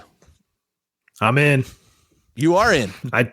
I didn't think I was, but I'm in. And this is one. I know this is 100% nostalgic driven. I absolutely loved 5th and 6th edition of Warhammer Fantasy Battles, and this is bringing me back in. Like reading through the rules, it's so true to that with some really nice updates to it. That I like. It's the rule set and the nostalgia that has 100% brought me back in. And ironically, I am actually going in for vampire accounts because I already have. I think I need 2 models to finish an army for it at this point, because I've just had stuff sitting in a box forever. Like, all right, things that people have given to me are like, I'm done. That's a Legends army. It is. It's a Legends army, and I'm like, and at this point, I'm not going in for any of the new stuff that they come out with, and we'll see how that plays out. And for me, it was an interesting question mark of, do I want to rebase stuff? Do I want to repaint stuff, knowing that this is already a legacy army? Mm-hmm. And at this point, I am, because it's a small investment, and the attention to detail and love that went into those, it feels like a full force to me. That's very interesting. That is not the answer I thought I was going to get from you. And I'm very happy with that. And I absolutely loved, 5th and 6th edition fantasy. So here, and it really feels like it's come back to that in a good way. With just you and Travis updates. Can have vampire count battle off. Because that's what he's working on. A big part of that is that I've been talking to Travis. Yeah, there we go. Yeah. All right, Travis is on my list as well. Let me write this down. Yep. Campbell. The list of Carl over here, it's growing. It's the list he reads every night before bed. That's right. It's his new list of grudges. So the release of it is about what I expected, which is a slow rollout of old stuff with get you by rules and some new stuff. What new stuff has been pretty minimal. But that's kind of fine. Like, as Josh said, this is 100% driven by nostalgia for 5th and 6th edition. I'm like, cool, he got it in one. And that's not a bad thing. Like, I'm being facetious here, but that's not a bad thing. Like, it's fine to play to people's nostalgia. It's fine to aim for that demographic. And I've got some nostalgia for that myself because I've got a massive square base Empire army. Now, will I rebase 200 models on 20 millimeter bases? God, no.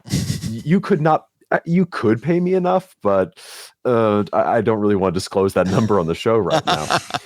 Yeah, because they're all going on 25s now. So I might go out there and get some movement trays that like adapt their footprint. Because I've seen a lot of that's got to be easy. There's probably already 3D printable. Oh, there's MDF ones that Litco made before this thing got announced. Like they've probably got a warehouse full of them. So like I've got the army. I'd love to give it a try. I'm not like, actually, I don't need to go all in. I've already got everything I need. I just need to buy a rule book and that's fine. And I think the biggest challenge is going to be if it sticks around. Because like the whole reason this is back realistically is because of Total War. Because like when Total War came out, and I remember the launcher from that just said like, bring the game to life on the tabletop. And I'm like, cool, it's Karl Franz. No, that's Free Guild General on Griffin. No, my favorite. He's my favorite dude. Free Guild General on Griffin. Non-copyright infringing Karl Franz. Yeah. It's Karl Franz, but with a C. Farrell cans. Yeah. Karl Franz we have at home. Yeah, precisely. Yeah. So great value Karl Franz you could get on a round base, but it wasn't Warhammer Fantasy. It's Age of Sigmar, which is a different game that I love very dearly. And I have a lot of love for the old world because I have a receding hairline, and that's all fine. I think the issue is going to be keeping the game alive because it's got a decent amount of momentum right now. Like I was in a store the other day in Arizona where people were like, the pre-orders had sold out, and people in my local game store here in Oregon are like, they sold out pretty wild for it. Yeah. They're also not making a ton because it's a specialist game. So they don't have a lot of production. I think the two challenges are one, that production, because specialist games, when you think of like Necromunda, Aeronautic Imperialis, RIP, or pour it out. Yeah, exactly. Like when you think about these games, it was like a couple kits, a quarter, a half, a year. Yeah. Yep. And when you think of Warhammer Fantasy, where it's massive armies of hundreds of models with dozens of units in each one, that's not really sustainable with the production they've got right now. So you're going to run into a lot of the stock issues. I feel like you're going to run into a lot of the issues you run into with the Games Workshop stuff, which does bite. Now, the stuff they're making is cool. It's so happy to see old friends again. It's cool they're like touching up old models or releasing unreleased models, which is super neat. But I think the real big problem is going to be interest, because Warhammer Fantasy died because no one was buying it. Like there's this interview that Jordan Sorcery on YouTube did with Alan Merritt, who was the former head of IP at GW, where Alan Merritt said, yeah, he's like, it's me. I killed Warhammer Fantasy. I tried to do it with the Storm of Chaos campaign and it didn't take, so we had to do it again because no one was buying it. And that's really sad to hear, because Warhammer Fantasy, like the old world, is such a great setting. It has such lush imagery, great models. Like there's a lot to love there, but it just. But when the buy-in for the army you want to play is 300 models, Dan, it's 200 models. Come on, plus 20 cavalry. I'm sorry. Don't exaggerate. I'm sorry. Yeah. But yeah, no, like I'm goofing, but yeah, it's a big buy-in. When they announced it, I was like, ooh, is it going to be like War Master or something? Like a little bit less of a footprint, where maybe it's easier to get a force going? No, it's just your old stuff again. Yeah. Okay. Dan, I want to try it. Dan, your thoughts? I'm not going to be playing it. Thank God. Solidarity with somebody. Yeah, I don't have time. And I mean, I fondly remember Warhammer from those days, but Warhammer Total War exists. So, whatever. Yeah. I think as far as the release goes, I'm not, I don't care about it. Yeah, so to me, I don't have any skin in the game. It's not so much the Legends thing. I know some people are upset about the Legends thing, but I want people to look at it from a perspective of, before the Legends announcement, you had no reason to use your vampire counts. This is a good your whole game was now you do before. Your whole game was so okay, while your faction might not be part of the ongoing story, you can still play with it now. And that's why I'm in. And I get that you might, some people might feel alienated by that, but you got to look at it like it didn't exist and now it does. And sure, it's not going to be the best for you personally with the army you have, but it's still there for you. Josh, if you had to buy a whole new army, would you be in? No. Okay. For me, I mean, look, I was never a fantasy player. I actually don't care for the square base stuff and the formation movements. It just visually, it doesn't appeal to me as much. I have to say though, like I was fantasy curious up until the release, and then I saw that the release was like, oh yeah, it's the old skeletons and the old things, and I was like, oh, for all the announcement 2-3 years ago to now, I was kind of expecting, maybe it was longer than that. It was pre-pandemic. I was kind of expecting like, here's new baseline models or something along that line. So I got to tell you, from my perspective, I was like, oh, I'm so glad they did that, because I don't need another game at this point. Yep. Yeah. I think new stuff will come out for it, but some of the sculpts that they're redoing or bringing back to life, I know they're remastered, putting a ton of time, effort, and they look finances great into remastering stuff, but I think to your point that is turning some people off of the game. Like some of those sculpts that there was the Bretonnian Baron with like the really sharp featured face, and that's one of the worst faces I've seen in a long time. Not a fan at all. And like this is something that a lot of energy has been put into revitalizing. And before you go, the only other thing that would have got me into it would have been potentially Skaven. And they got Legend out, so I'm like, oh, how do you have Warhammer Fantasy without the Skaven? It's core to the setting. I mean, I feel like it's so core. So Dan, so imagine, if you will, a guy who had a 5th or 6th edition Warhammer Fantasy Battles army, and we're talking 2023, right? And Warhammer Fantasy's done, guy's out of the hobby, but he kept his minis. Then 2023 comes around, his friends, he's back in the hobby for whatever reason, and his friends are talking about AOS, and he's like, oh man, AOS, I want to get into it, I want to play, and he rebases his old minis. Yeah, brutal. And then Warhammer the Old World comes out, and his army that he plays is like Bretonians or Tomb Kings or something, one of the foremost that are not legends.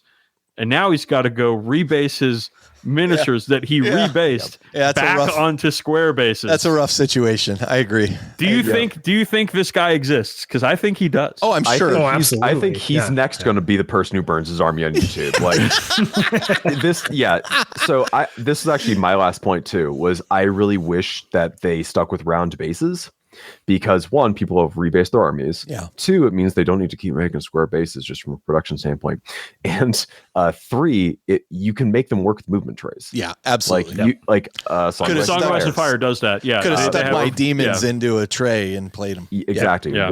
They could have just used the War of the Ring ones, because War of the Ring had those too, which was essentially the Apocalypse version of the Middle Earth strategy battle. I actually modified those War of the Ring ones for 8th edition fantasy for my demon army at the time, so I could play both systems. Yeah. And then there's it's like, okay, let's say you want to play Lizard Men or Warriors of Chaos, one of the armies that has new models. It's like, oh, so if they introduce these to the setting, are they going to sell the new models on 2 small bases or introduce the busted old ones? What are we doing here? We're just going to legend. My question for Carl is, you do have a Chaos Fantasy army that is probably pretty much everything you need to be the Old World compliant minus the round bases. Is that something that would have any draw for you, with either adapters to make them square bases, or like you have the models, they're painted gorgeous, like they're ready to go? So no, not really. Does that sway you at all? So okay. Did you forget you had that army? No, I have. I just looked at it a few minutes ago. Yeah. No, I don't have a real interest in playing. Like, I'm kind of, even if you and Jody and everybody over there got into it, I'd be like, I'm sitting this one out. One out. I do love the lore of the Old World, like very much. Like, and I never really got into it until after it was gone. And then I was like, oh man, this is really cool. So I love like the RPG based on Warhammer Fantasy. I love the Total War stuff, like all that. I love it. I just don't have really any interest in the game. Yeah. For me, honestly, it's a surprise. Like 2 weeks ago, I had zero interest in the old world, and then I actually saw the Legends armies, saw the rules, and I was like, "Damn it! I'm in. Like it's doing it for me." I mean, I think the rules are the thing that I'm most interested in. I looked at all their articles and stuff that they were previewing the rules. I was like, "Hey, I might get into this." That sounds great. But then I thought, I was like, this is not a game for me. This is a game for people who already have fantasy armies that have just been sitting on the shelf. Yeah, that's true. I'm not going to struggle to buy because if I was going to play it, I would want to play Night Goblins, and I'm not going to buy 300 Night Goblins. Well, they're the same model still, so. But I'm just not going to do it. I don't have time for that. I'm much more interested in Lord of the Rings than I am in this. Yeah, sure. And I'm not interested in that. So I actually am. The stupid Amazon show got me like pumped up for it. So all right, same. Let's move on. Let's move on to the next topic, which is and we kind of touched on this earlier because you guys were hitting. I was almost going to tell you to shut up, but Games Workshop and technology, the new website, new app updates, which I think we all agree are great updates to the new app. Warhammer TV, Warhammer community, etc. How do you think Games Workshop is doing with their general approach and strategy towards the community utilized tools? Like, where have they kind of fallen down and where are they succeeding? And what would you like to see them do going forward? So I can start, Campbell, if you're not tired of hearing me talk yet. No. All right. So the app, like we've talked about it, it's really good. Yeah. Like it's really useful. It's reactive. It's usable It's usable offline. So like I was on a plane and I didn't pay for Wi-Fi because they're not taking that pound of flesh from me. It doesn't even work when you pay for Wi-Fi. It's a scam. That's true. Yeah, that's the hot goss from this show.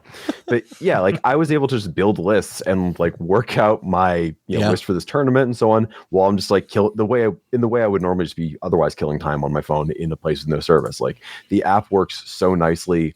The new command bunker thing they put in there just this week is so getting rave cool. Reviews too, right? As well it should. Yeah. There's in a we were talking on Goonhammer, and one of them was like, Games Workshop isn't supposed to make good apps. That's our thing. Yeah.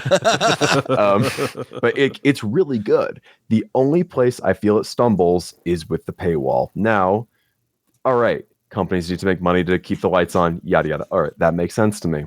But for those who maybe haven't engaged with it, once a Codex for Army comes out, let's say Codex Tyranids has come out. I don't have that book. I can't put in the code. I can't look at anything. I can't even look at pictures of them on the app. Yeah. Now I ran into that. Yeah. Oh, when I played a game at the game store the other day, like right when the Codex for Marines came out, I was like, oh, nuts. I'm locked out. I just went over, bought it, cut the plastic open, the Codex, put the code in, closed it. Haven't opened the book since. You know what? But working as intended. No, exactly. Right there. Cool. Yep. They got my $50. Yeah. But the Age of Sigmar app, the way that works is I don't have the Flesh Eater Courts book, but you can go. I can look at everything except the army rules, and I can't. So I feel like if I were in my like dream world, compromise thought here would be you could look at the army, everything they got, and like one detachment, basically like the index attachment. Yeah. And everything else is behind the paywall. And I feel like that would be kind of my happy compromise. I feel like I could see that. Everyone could be kind of happy, but it's at least enough of a get you by so you could, look at it before you could buy again. Yeah. You could say, is this for me before going into it? Yeah. I get you. I get you. But again, I'm the business genius whose own merch store was losing us money for a while. So maybe you shouldn't listen to me. That is not a joke. We need to talk about that because I don't want to get in that situation. No, I've learned a thing or two. I can help you out that after the show. All right. Well, we actually just did a huge order of new T-shirts, so we're actually shipping them ourselves. So, ooh, okay. Yeah. We'll talk about that too. Yeah, but it's we're doing it for a reason. Okay, Dan, thoughts? App good, website not so good. I think they stumbled a little bit on the implementation of their new website. I'm not a web designer. I am an audio engineer, and so I could not make them a better website. I couldn't do it. They clearly wanted to merge their product lines and their different sort of ways into the hobby into one place. Yep. I get that. Which they've tried to do for years. Like they've talked about doing that for years, by the way. Yeah. And like, okay, sure. Like I don't, it just doesn't feel as good to use as the old website did. It's definitely better than the Forge World website because the Forge World website was slow. I don't know if you guys remember that, but that website was super slow. So it's not great, right? But again, I don't want to, for me personally, be too critical because I don't really know what to do to make that good. I did do web design, and it's bad. It's bad. And I talked about this before, though. I got some criticism from somebody in particular who said I was too harsh on it, but I don't think I am. I think I almost laid out, like, I think exactly what the story was the CEO of GW was like, in the earnings statement, we're going to launch this new website. It's going to drive all these sales, blah, blah, blah. Here's launch. And they're like, well, it's not going as fast as we thought, the project, blah, blah, blah. Okay. Give us a list of everything that's wrong. Here's the list. Great. Fix these critical things. Everything else, just launch with it as it is and fix it as we go. And I'm pretty sure that's what's occurred because you're seeing iterations on it. It's getting better. Like now you can look around in 3D models. The 360, yeah. When the 360s were broken, that was a pretty big bummer. But the search features and all that is not working well. And so they have some work to do. I think that's fair to say. It launched too early. Like if you're telling me it's a good website, I think you're wrong. Like that. No, there's no other. You see a lot of this in the world where products and websites and things like that are launched too early with the idea that they're going to fix it as they go. Games, it happens. Video games all the time. All the time, right? So I mean, Rogue Trader. This is what we live in, right? Yeah. This is where we live. This is what we do. Is that you've got for-profit companies trying to renew the way, put a new shine on their website, and they're going to do it in the cheapest way possible, and that's just how it is. Yeah. So like at the end of the day, for me, like it's just a website. I can still buy things off of it. So while it doesn't look as good or work as good as the old one, it's still serving its purpose. So at the end of the day, I'm like, all right, whatever. I'm not going to lose any sleep over it. But again, Josh, you and I have talked the website ad nauseum at this point, so I don't think you have a lot to add. Yeah, the one thing I'll add to it, and that this just sums up the whole website for me, is I'm on Games Workshop's mailing list, as I'm sure most of us are. Like you get the emails with preview stuff on there. You click on the link and it doesn't work on the website. Like it doesn't take you to that link in the website because those are coded for different geographies, and the website just can't remember that I'm in the US, right? So like the link automatically breaks itself. My favorite was from marketing material directly from Games Workshop directly to their website. My favorite was the old bug where you'd go to the site and it'd for some reason put you in Australia, and you'd see everything in Australian dollars, and you're like, what? Why is everything 800% more? And you're like, oh my God, okay, it's just the Australians that are I feel so bad for the Aussies, man. Right. They're getting fleeced down there. But what about, it doesn't get a lot of play, but there was a time where they got rid of like all of their social media sites and everything. They did bring Warhammer Community in, and they brought in the social media sites, in particular Facebook site, which I know, Dan, you don't use. But, but now I think their Warhammer Community site is fantastic, to be honest with you. So Warcom is marketing. We do have to remember that. Like it's not Absolutely. It's not it says Warhammer Community, but if it was truly what it was, it would be Warhammer marketing, right? Yeah. So, but that being said, it's still something that they update 3 times a day with content, with new content, with interesting, for the most part, content, and they are trying to engage with their audience on a daily basis, right? Which is great. I think, as from a marketing standpoint, from a community standpoint, that is great. I know that some of the people that work in Warhammer Community do look at it as like a community and not just marketing for the thing. So there are good intentions involved in the product there too. I think they do a good job. And when you have a niche interest like we do, we want to be engaged with it. We want to be immersed in it as much as possible, right? And so there is no like functional like Warhammer Discord where we can talk to people in Games Workshop or whatever. But we're all on our own different social media platforms. But as far as like what is happening, what's leading the way for Warhammer content, I think Warcom does a fine job. Yeah. It's, you know, you're not going there for like great tactical analysis or any, you know, the whole meta watch thing is kind of, you know, a joke every time it goes out. Though I still read it. I still think that there are good points in there and there's interesting stuff. It's interesting seeing like the graph that shows like where everybody's success rate, where every army's win rate is. The one, you know, the one thing I have with like MetaWatch is that the interviews they do with the players are all so heavily edited, probably by the same person or the same team, that they all have the same voice. Yeah. Right. Yeah.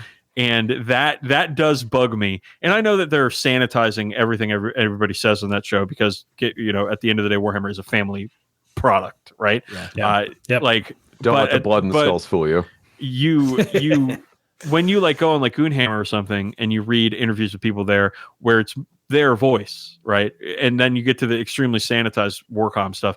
I don't like that part. Well, I think that particular line of articles doesn't offer something that really the rest of the community is not providing anyway. Right. And so, you know, I think like Josh and I, you know, I went up to play on tabletop and played a game up there and got stumped. You did great. For rolling a bunch of twos, I did fantastic. Your dice, different story. It was not just my dice. It was my best number strategy and all that. But anyway, I don't want to blame the dice. But when your opponent is apologizing to you for your dice, you're at least like, well, I've got a little problem here. But my point was, you know, I came back from that trip. Josh and I had talked previously about, do we want to do battle reports? And I was like, no, I don't really want to do them. And Josh was like, well, I think we could do something different. And then I came back from that and I was like, I really don't want to do battle reports. Like, that's a lot of work. And, you know, they're doing it like we wouldn't provide something that new to the community, I think, in that regard. So I mean, I feel like you get that analysis, Dan, from other sites. You get it from Goonhammer. You get it from other locations where maybe Frontline, you know, where they're giving you some information about the tournament scene and how things are performing and unedited. So the greater community has built the community that it felt it needed because it didn't exist before, right? Like, what Warcom can do that nobody else can do is previews.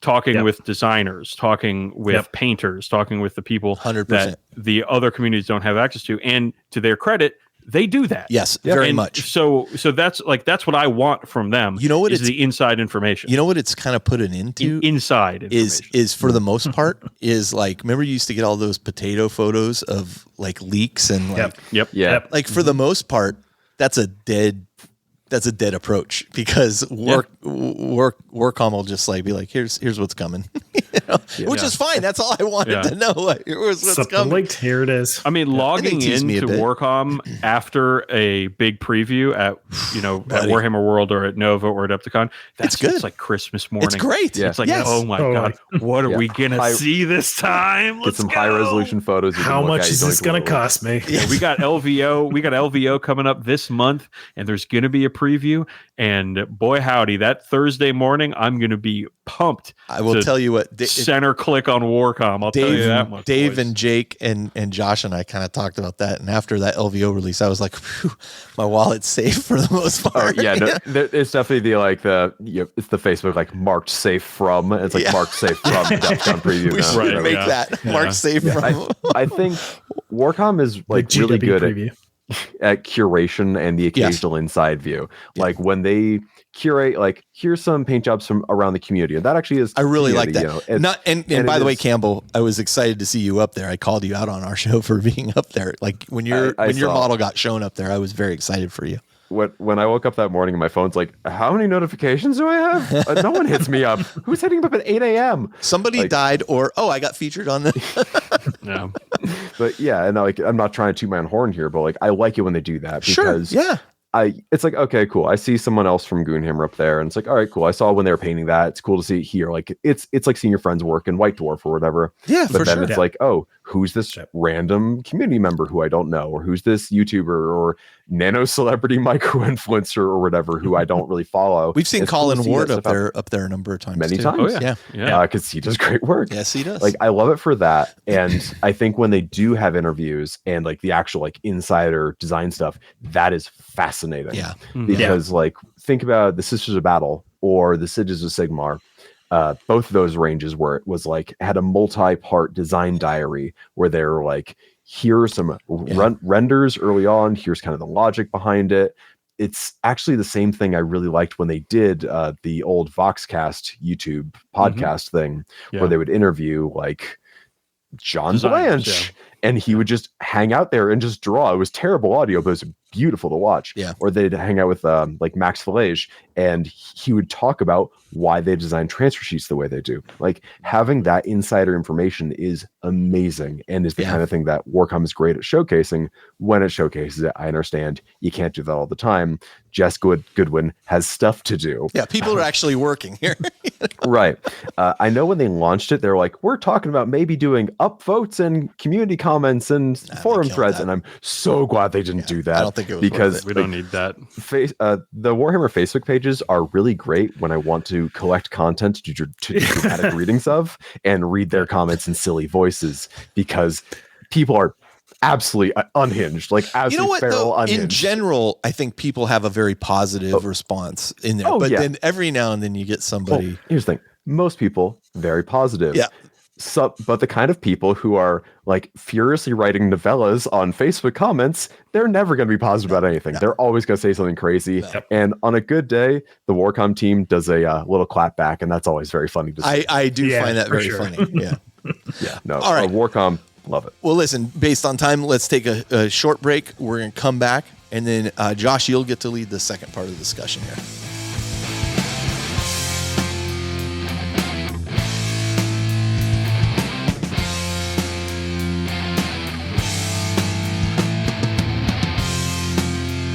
All right, and we're back, and Josh, take it away, man.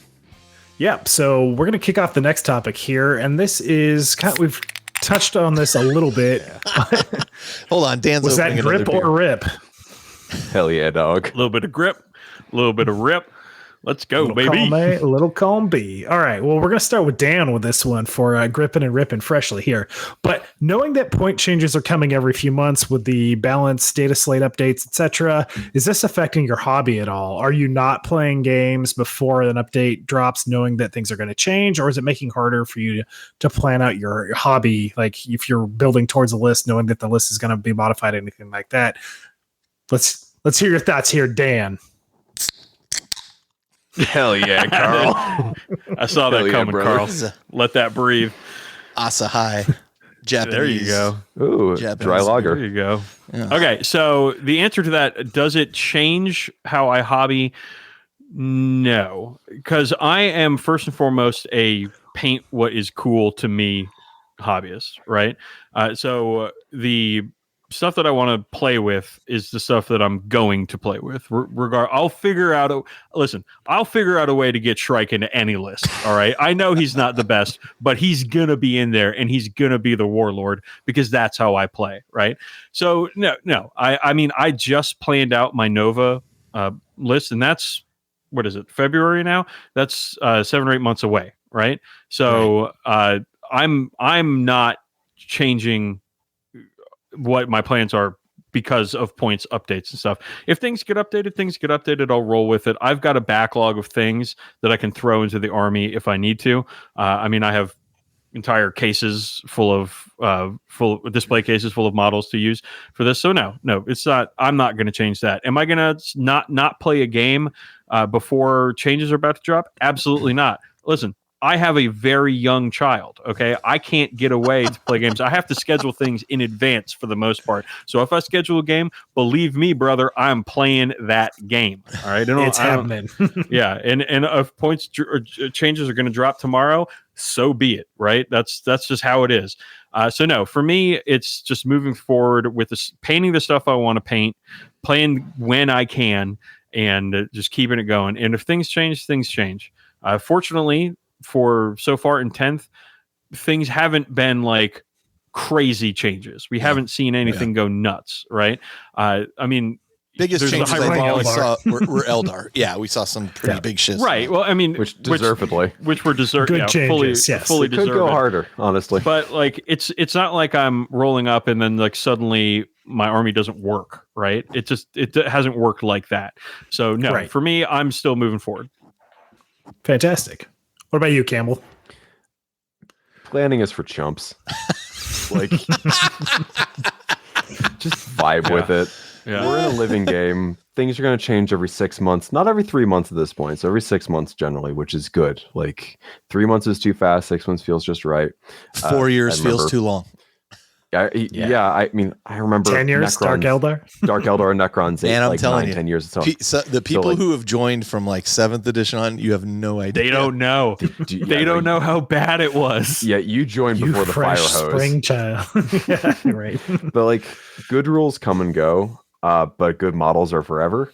Largely because they're made of plastic and they'll never degrade. I like that. What a saying there, pal. Yeah. That's a t-shirt for you. Put that on a t-shirt. Yeah. Put that on a t-shirt and lose some money on your... But yeah, like I'm painting a gladiator right now because gladiators are good. By the time I got around to painting also though, more importantly, they look cool as hell. Like when I painted that Repex, Repulsor Executioners weren't good anymore. I painted it because it was cool. I think I even started it when it was still good. I met someone who recognized me because they saw my Repulsor Executioner in a Goonhammer article about how bad the Repulsor Executioner is. But I still ran with it because it looks cool. Like, just vibe with it. You know, if you spend the whole time worrying about what happens next, you're not going to enjoy what's happening now. Oh, man. So, like, Campbell's just a fountain of wisdom right now. That's too quotable. He dropping some. You're dropping some knowledge. Did you get that second one from therapy? Because that sounds like a therapist saying. I'll go back, but my notebook is pretty full. That was amazing. No, this is what a 7%er gets you on an empty stomach. You're tossing. I completely. It's like Jack Nicholson Joker, you know, you could shoot in the mirror behind him, you know, same thing. through the beer can over his shoulder, hit the cat. I love it. I did not hit the cat. She's sleeping comfortably. I actually agree with everything Campbell said there, and especially when you're somebody like me who, you know, it comes in fits and starts, right? Like once I build some momentum, then it's just like, oh, keep riding it out. Just do whatever you got to do to keep riding this momentum train. So for me, like, listen, I play what I'm going to play, and you know, I was talking about that play on tabletop thing. Occasionally, I go back and I look at the comments under the video, and several people have called out, "Hey, this Thousand Suns player doesn't know how to build a list. This list is terrible." I'm like, listen, I sent my list in advance of I want to bring this showcase of different units. Like, how are they going to work together? I don't know. I don't know. I don't care. It'll look cool, you know, and it's going to look cool. It's going to have a bunch of variety. Yeah. It's very rare that I'm putting together something that's so dependent upon a change that's going to happen. I think the closest I come to it is right now I'm painting towards a 2,000 point Black Legion list. If that changed a little bit, okay. But the list is so varied, like I would be able to shift something or not, you know? So for me, that I'm not a tournament player either, so I'm not chasing that like next point. I just want to say, like, you can not be a tournament player and still go to tournaments. So Campbell and I are definitely not tournament players. We're not like competitive players or something, but we found that going to tournaments and playing in tournaments is some of the most rewarding activities you can do, even as a somewhat casual player. You meet new people all the time at that kind of thing. And you just get reps in, you learn about the game. And here's a secret that a lot of people might not know, especially people who don't go to events, is that the people that go to events are generally pretty cool. Oh, yeah. And without a doubt. Like, so every now and then you'll run into a stinker, but I mean, that's real life. That's too, anywhere. Right? Yeah. So you go to an event, you play somebody. I had at Nova Open, out of the 8 games we played, I had one player that I probably wouldn't play again. Yeah, same. But the rest of them I would definitely hang out with. Yeah. In the future. And let me be clear, they were all cool. My statement has nothing to do with whether tournaments are for you or not. I mean, it's, you know, it's simply like I am not so tied to a particular point value or something that I need to worry about. It is really my point. If you like playing tournament, I like playing. Josh and I played the Adeptus Titanicus tournament. That was like the first tournament I played in forever too. Yeah, the one at Adepticon. Yeah, it was great doubles. Yeah, I was in the room and it was awesome. Yeah, that was we were in the Necromunda event in the next row of tables over. Yeah, that's right. We kept walking over. That was great, and we had a great time. Heard us yelling engine kills. Super fun. Yeah, and we met some great people. I mean, it was super fun. It was super fun. I'd never. Let me just be clear. I'd never talk poorly about playing in a tournament. Like there was my time where I was doing it and regular, and now I just like. I can set up enough open games at an event like that I don't need to get into the tournament. Well, there's just so much discourse about tournament players, right? And everybody has a certain picture of a certain type of person. Oh yeah, it doesn't. In that's their not head true. When they hear that. Yeah, yeah. And so, like a lot of times, you got to define terms, and you have to speak to the reality of the situation, because. There's the people's perceptions of people who've never been to a tournament and exist in a certain spaces in the hobby community are going to hear tournament player. They're going to think, oh, like a win at all costs. It has a negative connotation to it. That's not at all. That's not at all my experience. One kit of like every army in the game, and they're but that's not reality. So no. Yeah. I mean, look, I've said this before. I went. Before I got into 40K, what I wanted to get into was model car racing. And I'd wanted to do it ever since I was a kid. I had the money to do it. I went and met that group of people who were racing. Like you had to get insurance for your car. Like it's a real thing. Like you have to join an organization. And they were not friendly at all. Like not friendly at all. I got into 40K and I started meeting people. I was like, oh yeah, these people are super friendly. Like it was, no. And I was playing tournaments. A bunch of nice men on the internet. I met... Well, Josh, you and I didn't meet at a tournament. No. But we ran into each other at tournaments. But I met some of the people I still know today. I met at tournaments and played with. Oh, for sure. Great stuff. For sure. Okay. Also, the 40K Badcast wouldn't exist without Campbell and I going to a tournament and meeting. That's true. So I'm going to bring this one home. And the reason that I was curious about this is because I was thinking more along the lines of edition changes, like where a new edition is announced and people just stop playing the current edition. You're like 5th edition is a great example of this because there was 3 missions. We played it over and over again. And at the end of 5th edition, nobody wanted to play 5th edition knowing 6th was around the corner, even though nobody liked 6th. So I was just curious on that one. I am in too many games. Like I am officially playing too many games. The whole world is definitely tipping me over that edge here of having just too many games that I'm playing in. So for me, I do need to plan. If I'm planning for an event like Adepticon or something like that, I do need to plan a list so that I can actually execute painting, knowing that I'm painting 5 different systems at the same time. Yeah. So I was just curious to hear your thoughts, and I'm not surprised by the answers here. Just with the group of guys that we got together. So I mean, I'm definitely coming from a place of privilege since I've got enough stuff painted that I can kind of work stuff around. Like if I only had 2,000 points on the dot of Templars painted, points changed the day before tournament, and I suddenly had 1870. Yeah. I'm hosed. Yeah. But that is that's a niche situation. Cool. And on the point that I just brought up about being in too many games, let's jump on to the next topic here, which is with 2 brand new game systems. What's old is new again. Yeah, new, quote, quote. Games released from Games Workshop in quick succession. We've got Legions, Imperialis, and the Old World.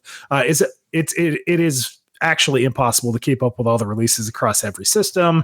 How are you guys choosing what not to pursue? And is it harder to find games of what you are most excited for, knowing that there's so many games out there? And this is including non-GW for those games that excite you. Why don't you kick us off, Dan, again? Well, when you got little kids, you have to be very careful with your time. So for me, unless a new game is like exactly what I want in a game, I'm not going to play it. I'm not going to get into it because I just don't have the time to do so. I have a full-time job. I have a podcast of my own that takes a lot of my time. I have a family. I have friends. Like I can't do everything. So I stick with the games I play unless something new comes out that blows my socks off. So the last new game I picked up was Song of Ice and Fire, and I picked that up before I had a kid. So my kid is almost 2 now. So in the last 2 years, I haven't picked up anything new. I've actually dropped games. Like I'm even before Aeronautica Imperialis was taken out back and shot, I decided I wasn't going to play it just because maybe I would paint a couple here and there just for fun. But do you have any of the Imperial Guard planes floating around there? You want to get rid of Dan? I do. We can talk about that, Let's Carl. talk. Maybe after the show. I might need some. So like to me, it's unless the game is great and it's everything I want from a game, I'm not going to get into it because I already have a bunch of established game systems going, and that comes down to time management, right? Like you have to realize as a hobbyist that you only have so much bandwidth, and you can't just do everything, even though you want to. Would I like to play the old world and Age of Sigmar and everything else? Yes, absolutely. It could be a ton of fun, but the reality is I can't. So I've got to trim somewhere, and that's where. Yeah, is your local group playing more games that you are not, and you're having a harder time finding those games, or is it really just your bandwidth is so limited right now that you can only play what you can play, and people are happy to play with you?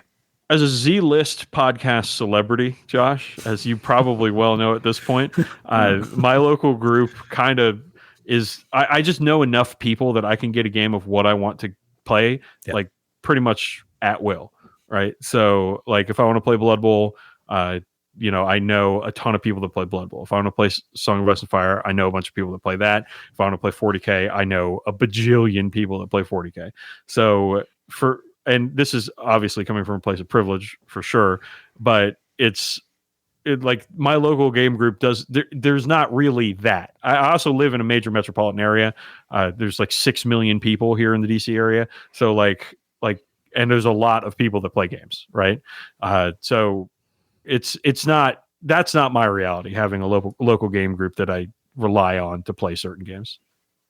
Yeah, I'll piggyback off of what Dan has said, and I agree. I mean, I've often said, time's the only commodity we can't get back any of, right? So for me, my time is valuable, even though I'm not working right now. When I was working, I had even less time. That being said, and I'm glad Dan called out, we're all speaking from a place of privilege here, where it's like we have so many games and so many choices. It's insane. With my wife, who just walked behind me, getting into board games and stuff. I've been playing more board games with her because, she's my partner in life. And so I want to spend my time doing that. But additionally, the community here around us for Horus Heresy's pretty much dried up. I'm not really interested in pursuing it any longer either. The reasons I was in it kind of don't really exist anymore for me. So I'm finding myself backing out of games and narrowing my scope of games that I want to play. 40K will always be on that list. Necromunda I very much enjoy as well. Stupid Legions Imperialis because of Josh, which I had sworn up and down I wasn't going to do, but it is really cool. And, and that feeds well into so good. And it feeds well into the Adeptus Titanicus stuff that I had. I mean, those are kind of the core things I'm playing right now. I have an Age of Sigmar army, 2 really, if you count my demons, but we're not really playing Age of Sigmar anymore, even though I think it's a pretty good system. And it's just, I'd rather play 40K if I could get a 40K game in. I will say the one exception to that, I have a bunch of Battlefleet Gothic stuff. I'm never playing Battlefleet Gothic. System is awful. I mean, I know people love it, but it's dated and awful. But I will say, if they release Mordheim, I'm in. And again, because I also feel like that's like it's low impact, a very low investment in terms of number of models and what I'm going to do. And I've got terrain that I could already run a Mordheim game. I think if they release Mordheim, I'd be in too. Yeah. It was a great system. And I think with a modern take, if it got modernized, done. Fantasy Necromunda, 1 book. I'm in. Yeah, in 100%. I may even if I could track down the old rules, which are impossible to find, but you could get it in a PDF somewhere. I would even be willing to try it. They had such a cool supplement at one point for Mordheim called Empire in Flames, which was like Mordheim games but outside, and it was like all built around like the story of like the Beastmen rising up and like raiding towns and stuff. And that was because the Beastmen weren't really involved in Mordheim itself and the hunt for the Warpstone or whatever in Mordheim. I remember playing games of Empire in Flames, which you could use like your regular Warhammer Fantasy Battles terrain for, because your little cottages and your little gates and stuff on your grass field or whatever, because it was Mordheim but outside. I remember playing that. That was so much fun. Yeah, I'd totally be down with that. But I mean, to sum up and just to really answer your question, I mean, the reality is I'm narrowing the scope of games I'm playing, with 40K being at the top of that heap, and it is impossible to keep up with the releases. And I heard this long before, like right as Age of Sigmar was launching. I was talking to people at Games Workshop when I was over there, and their literal response was, if you think it's coming fast now, just wait. People are not going to be able to keep up with it. Like, they knew people would not be able to keep up with it. So that's me. I got a quick follow-up for Carl before I come over to you, Campbell, just out of curiosity. Legions Imperialis specifically, knowing that a bunch of us locally are in that and loving it and going to be spending a lot of time on the hobby and gameplay of that, was that a big influence of you joining that, or just the general excitement? No, absolutely. Okay. Like, that was the thing that sold me. Look, all these guys that I like are playing it. I want to play it too, to be with you guys, and the models are so cute. Like, you look at those little rhinos and you're like, look how cute they are. They're just little guys. They're irresistible. And exactly. And Campbell, again, little guys. we mentioned this on the stream with Dave and Jake. The battle report in White Dwarf and the battle report that they did on the Warcom thing. I looked at both of those and I was like, oh no. Like, I do not want to go like part system, part group. I will really probably only play with you guys. Like, I'm not going to go whole hog and buy a bunch of terrain for it and that kind of thing. Like, we have a bunch of, you've got Titanicus terrain. We're good. So you got Titanicus terrain and a 3D printer. Done. So that's why I got it. Okay, Campbell. If something doesn't hit me like an absolute lightning bolt, I'm not touching it. Yeah. Like, I've even scaled down my board game like purchases now. Like, I'll see things and I'm like, you know what? I got a lot of games to play already. Like, I'm good. Understand how many board games you have unplayed, how many games in your Steam library unplayed, how many models are still in the shrink wrap in the closet.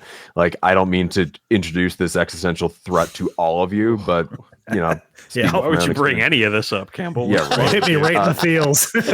I plan on living a long time despite the best efforts of everything around me, and I know I have more things I want to do in my life than I will plausibly be able to do before I die. So I want to make sure they're the things that make me the most excited, and that is going to be this army here, this army there. So, like, I wasn't really planning on starting a new Age of Sigmar army because I liked my Slaves to Darkness, I liked my Stormcast, but then Campbell, you're what? Dave's to Darkness. Thank you. But then again, I'm trying not to have too many hyper inscrutable like cross podcast things here. But then Cities of Sigmar came out, and that is they're so good. They're so good looking. That's so mine. That's so me. I can't not. I had to, and I've got a army on the way. Like, I'm working on them. The heraldry alone. I know the heraldry, the color schemes, the just realistic enough stuff to it. I adore it. Spoke right to you, yeah. But yeah, it's an army that spoke to me, so I went with them instead of like a lot of other armies where I'm like, it's kind of cool, I could play it. But also, I know I had to paint it for Goonhammer, so that I kind of had that little like incentive there. But I know I have people to play with here. Like, I know I have an Age of Sigmar community here. I know I have a 40K community here. I have a BattleTech community here. So like, those 3 games, I'm golden. Like, I'm happy to play them. But like, no one here plays 30K, and since 8th edition, I haven't had much interest in 30K. So my Ultramarines, my 30K Ultramarines, sorry, I have too many Ultramarines armies, have stayed in the box ever since. But if my local community was really hard into 30K and like want to do Legions Imperialis and all that stuff, I'd probably get into it just because gaming with other human beings, especially people I really like, is more important than any specific rule set. But when the rules are good, it makes that interaction a little easier. Yeah, Campbell, you threw an offhand joke in there about, I have more stuff that I can do before I die. And this will probably not resonate with many of our younger listeners, but the reality is, and I've talked about before, Josh and I lost a very good friend last year rather. And, I'm not a spring chicken myself. I'm 53. And, as I start looking at like mortality and that becomes more prevalent in my thinking, I'm like, what am I doing with my time? Like we only have so much time on this planet. And if you're young and you're listening to this, and I sound like an old guy, I know, but man, dude, you're going to take it all for granted. And someday you look back and you go, what the hell happened? I still feel like I'm just out of high school, like. No, Carl, I'm 39 and I feel the same way. Right. You got it early. No, but like, well, I mean, I see my kid and I'm like, yeah, all right, what's important to me? What matters now? It's been a very big, and I mean, your kid is much older. Yeah. They're graduating college next year. So you've had these thoughts a while ago. But for me, it's still new. And so you got to plan your time. You got to think about like what matters. And I know that at the end of the day, these games we play, like when you stack them up against a lot of other things, they're not all that important, right? But at the same time, like my social circle, my community, the people I love that are outside of my family are part of this community, right? So it is something important. It is something that we all want to spend. Yeah, I don't want to devalue. I think it is important. If it brings you happiness and it brings you joy, like do it. Yeah, absolutely.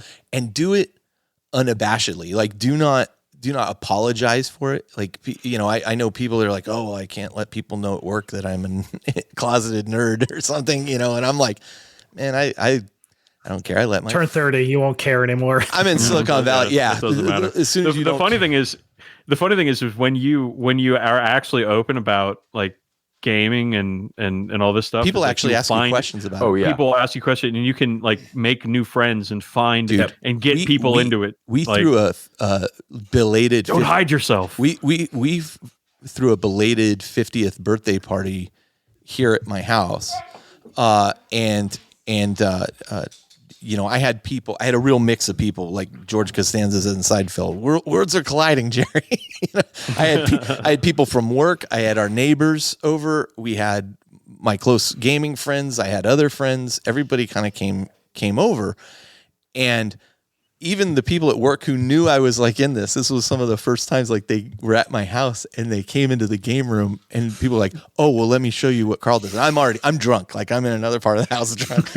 And they're like coming in going, oh my God, like, how do you play this? How do you, they didn't have like, oh, look at this. They had more questions about like, this is fascinating, Yeah. So there's hearing about it, and then there's seeing the Astronomicon and all that entails, and like the two very different things. Right. People clock when you care about stuff.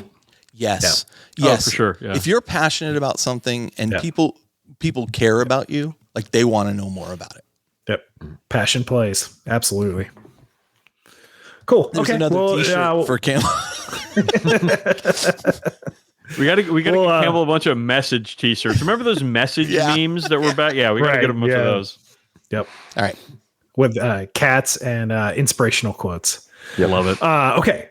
Next topic, and we're gonna start with Campbell on this one. Is Game Workshop's production schedule getting in its own way with so many games, armies, models, etc., and so many models out of stock? So there's the range, and then there's what's actually available. Are they actually getting in their own way? Like, have they stretched themselves too thin? Remember what I said about the old world? Like, there's no way they can support 3 huge army range games plus all the other specialist games. Like, there's no way. I think I heard some scuttlebutt that like they're opening a new factory and like, great, cool. Maybe they'll be able to scale into it a bit better. I heard that rumor as well. Yeah, but how often are things you want out of stock? How many terrain kits have you been like, oh, that's cool. Oh, they don't sell that anymore. It's been scrubbed from the internet. They stopped selling thermic plasma conduits in 2019. So sucks to suck, I guess. No, when your goal is infinite growth year after year forever, you're eventually going to hit a critical mass that's unsustainable. And that's capitalism 101, baby. Like, yeah. What's interesting is I've never worked in I've always worked in the software or service industry, right? Like internet service providers or software where it's not really you need more storage. Yeah, that's not an issue. Like we're not going to run out of, I remember when I worked for Yahoo Mail, right? And Gmail was like, oh, we have unlimited storage. And at Yahoo Mail, we were like, oh, we need to do this as well if we're going to stay competitive. Okay, how do we do it? All right, we're just going to buy a bunch of storage arrays, and we're just going to invest in that. Okay, and it wasn't like we were manufacturing something. I've never been on like that side of business. I would say the answer to your question is yes. Like they are overstretched. I've heard that rumor too as well, Campbell, about a new factory. Yep. And I hope so, because otherwise they will have to change their mode and offshore some of this stuff that they're not doing. And I know they don't want to do that. No. It feels like they're just, sorry. No, I was just going to say the fact that, and I made this point to Josh earlier, like when Leviathan launched, cool. I'm a new player. I buy Leviathan. I'm finally getting into Warhammer 40K. I want to play Tyranids. Oh, you know what? Okay, I've got this all assembled. What do I get next? Oh, I can't buy it. It's out of stock. Mm-hmm. To this day, Carnifexes you can't buy. Oh, I mean, the 6 months on either side of Leviathan, good luck getting anything. Yeah, because like you could. And I know they did a pinch. Bunch. Yeah, you could feel the pinch where you'd be like, why are Eradicators out of stock or whatever? Why are they still out of stock? It's because all the production is going into Leviathan. That's not really like a tinfoil hat thing. That's they've come out and say that, but at a certain point, that I think that speaks to the oversubscription. Yeah. And do you guys feel like we're on the verge of that tipping point that Campbell brought up, or that we're already there? Like when we're not on the precipice where we're in it? I think we're there. I think we're there manufacturing wise. Mm-hmm. The fact that they're still designing as much as they are, that is fascinating to me. Like the fact they're able to still keep putting new stuff out as often as they are, new rules, new lore, new designs, new models that they don't tend to make enough of. Like that is actually surprising they're able to keep up with that, because I thought it was going to be like the fire hose blasts and then there we go, we shot it, we're out of stuff. I also know that the pandemic and the manufacturing stuff and shipping around the pandemic has caused, we're still dealing with the ramifications of that. Oh yeah, right, and they are too, and that's fine, but yeah, I think they're oversubscribed at that. Dan, and now let's hear the controversial take from Dan. Actually, okay, so in my day job, I do sound for a financial services company. I do not have a CFA, but I listen to CFAs talk about businesses and companies literally all day long. So grain of salt, but let's talk about what's Games a CFA, Workshop. Dan? Is Certified Financial Advisor. Okay, got it. So let's talk about Games Workshop as a company real quick. So Games Workshop is a publicly traded company up in England who has their entire existence been allergic to debt. So you look at a modern public company and most of them have a good amount of debt on their books, right? Because when you make money, when you have money, banks are very, very willing to give you money to spend and to do stuff with that the banks will earn interest on, right? So Games Workshop does not do that. They do not leverage themselves. They own their own production facilities. They do not outsource their production facilities. They outsource bookbinding and printing. They don't own a printing shop, but that's it. They outsourced some. They did outsource some terrain plastic kits, but they brought that all back in. Yeah. Yeah, I was gonna get there. And you can tell some of those old plastic stuff is different quality than the stuff that we're used to from Games Workshop. So this is a company that does not work like most companies work. They're very interesting in that. So the question is, are they spreading themselves too thin? Are they in trouble? And the answer is a resounding no. They're not. Yeah, they are incredibly profitable. You look at them, especially up to England, which is having a ton of problems economically. A lot of their home companies are suffering because of their voluntary exit from the Eurozone. Mm-hmm. Games Workshop is thriving. Mm-hmm. They are making money hand over fist. They gave their employees, at least all their English ones. I don't know if they gave their international. They gave them all bonuses. Yeah. But this last year, they gave them all a big bonus because they're making enough money where they can just hand cash out to their employees. And if you have worked in a job ever in your life, you know how hard it is to you to get money from people just cuz, all right? It ain't easy. They're making money. They're doing fine.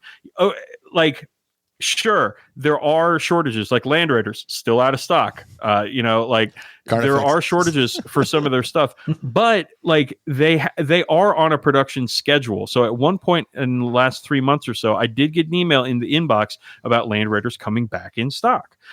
They will do runs of stuff if they know that they will sell. So Carnifexes, yes, they're out of stock. They can't just only produce Carnifexes, right? Because they have so much else to produce. So they'll every few months they'll go into the backlog and say, all right, we're going to produce this. We know this is going to sell, so we're going to make a few, right? And they don't have to do anything else because they're still going to make money. Part of the manufacturing thing is knowing what to produce so it makes money. Right now, a lot of our big retailers, such as Target, such as Walmart, are recovering from something that they're calling shrink, right? In this last year, you look at a lot of these quarterly reports and they're talking losing a ton of money to shrink. Shrink is a word that covers a lot. A lot of people associate it with theft, but it's not just theft. Theft is actually a small part of shrink on these companies' balance sheets. The big part is that they made or bought the wrong stuff. The stuff that is in their warehouses, in their stores, that is not selling. Games Workshop does not have this problem. They are selling out all over the place across their ranges. It is not a situation where they, like, if they are going to open a third factory, it is a when they are going to open a third factory. They have the money to do it. From what I've heard, they're looking at land purchases in and around the Nottingham area to do so. Again, grain of salt. I'm not an insider, or this is just hearsay. But the fact of the matter is they've got a ton of money. They have almost zero debt, and their production is flying off the shelves right now. They are very sophisticated on what they know will sell and won't sell. They've made mistakes in the past. They don't make those mistakes that much anymore. Yes. So let me clarify. Let me finish. Let me finish this one. Go. I'm almost done. Is it going to be inconvenient for some people who are looking for, especially for older kits, to flesh out their armies? Yes, it is going to be inconvenient to do so because there is a finite amount of the things that they produce. But it's not a situation where that stress is going to cause that company any noticeable issues. I'm going to say you bring up a ton of great points, and I was not trying to imply that I felt the company was in any danger. Like they're clearly doing very well. Their financial statements and all that show that they're doing very well. That is not that's not my point. I think my point is I think they are missing out on some sales. Like I think they could be doing even better. And granted. Yeah. I'm not in there. I don't know. What do I know about manufacturing either? What I do know is that Chaos Predators have been unavailable for 6 months. Chaos Land Raiders have been unavailable for 6 months. Vindicator you can't get. So if somebody's trying to start a new army right now of Chaos stuff, like my wife, like we literally could not find some of these models. Josh was trying to track down a Eldar. What the heck are you trying to get? Anything. The vehicle. Fire Prism. The Fire Prism forever, and unless you're paying exorbitant markup prices on eBay, like they're just not available. And so while I agree I actually agree 100% with what you just said, Dan. I think they're not in any trouble. They're making scads of money. They know it. At a certain point, though, you have a point where you start to lose goodwill and frustration, especially for newer players or even older players who are trying to start a new army. And then it becomes like forget it. I'll do something. I'll go play, soy game, whatever. Or get a third party 3D print something. Or 3D print something. You do have an avenue to talk to Games Workshop in this for the products that you want to buy. And it's going onto the web store and clicking the email me button on the product you want to buy. That is a very good point. I guarantee you that they are taking those clicks into account when they think, all right, what are we making this month? That is a really good point. Let me check. Hang on. I was logged in just today. Button right there. Told something. Click the email. I was logged in. Hit the email me button, and then it asked me to log in. And I'm like, I know. Just infinite loop of that. But the counterpoint I'm going to bring up to what Carl was just saying there is just as a luxury product, are they missing out on those sales? Are those sales just getting pushed down in time for 3, 4, 6 months, whatever? Now that there are more options, like this is, I think, absolutely more true of 15 years ago when there was less competition of in games, alternate models, 3D prints, etc. Just curious on that one. If you think they're actually losing sales or those sales are just getting kicked down, knowing that you're going to buy this in 6 months when it's available. So what's the rush? That email thing. I get new players, so new players is just worked for me. I have sort of a supplemental half counterpoint of when you go into a game store, let's say you want a Land Raider, go into the game store. They don't have any Land Raiders. You're already in the game store though. So I mean, there's opportunity purchases at that point. Yeah, like there's still opportunity purchases. Like I came here to spend, what does a Land Raider cost? $55. 55 pounds. I think last year in like October, I bought the last Land Raider on eBay for quite frankly a ridiculous price. So listen, I know the pain of not being able to buy the model you want to buy, you want to put in your army. I get it. I know it. Yep. And it does suck. But you have to think like when Games Workshop are they going to produce legacy kits that might sell, or are they going to produce new kits that will sell? Right. So, and they're also informed. They're also informed by how the tournament scene is doing. They to a point. Yeah, to a point. Because they plan their production stuff out very far in advance. Yeah. Just like any manufacturing company does, right? And for Games Workshop, we talk about like competitors in the space sometimes. Games Workshop has no functional competitor in the tabletop gaming space. Don't. They're competing with video games. They're competing with movies. They're competing with other things to take up. Remember when they were competing with War Machine?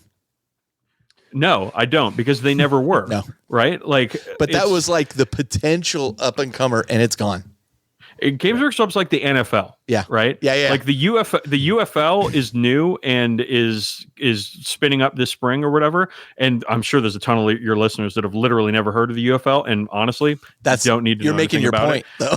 You're making your point by saying that. I think you're saying you're making it up. The UFL is going to start after the Super Bowl, I think in March. And NFL is in no danger of the UFL taking over. Just like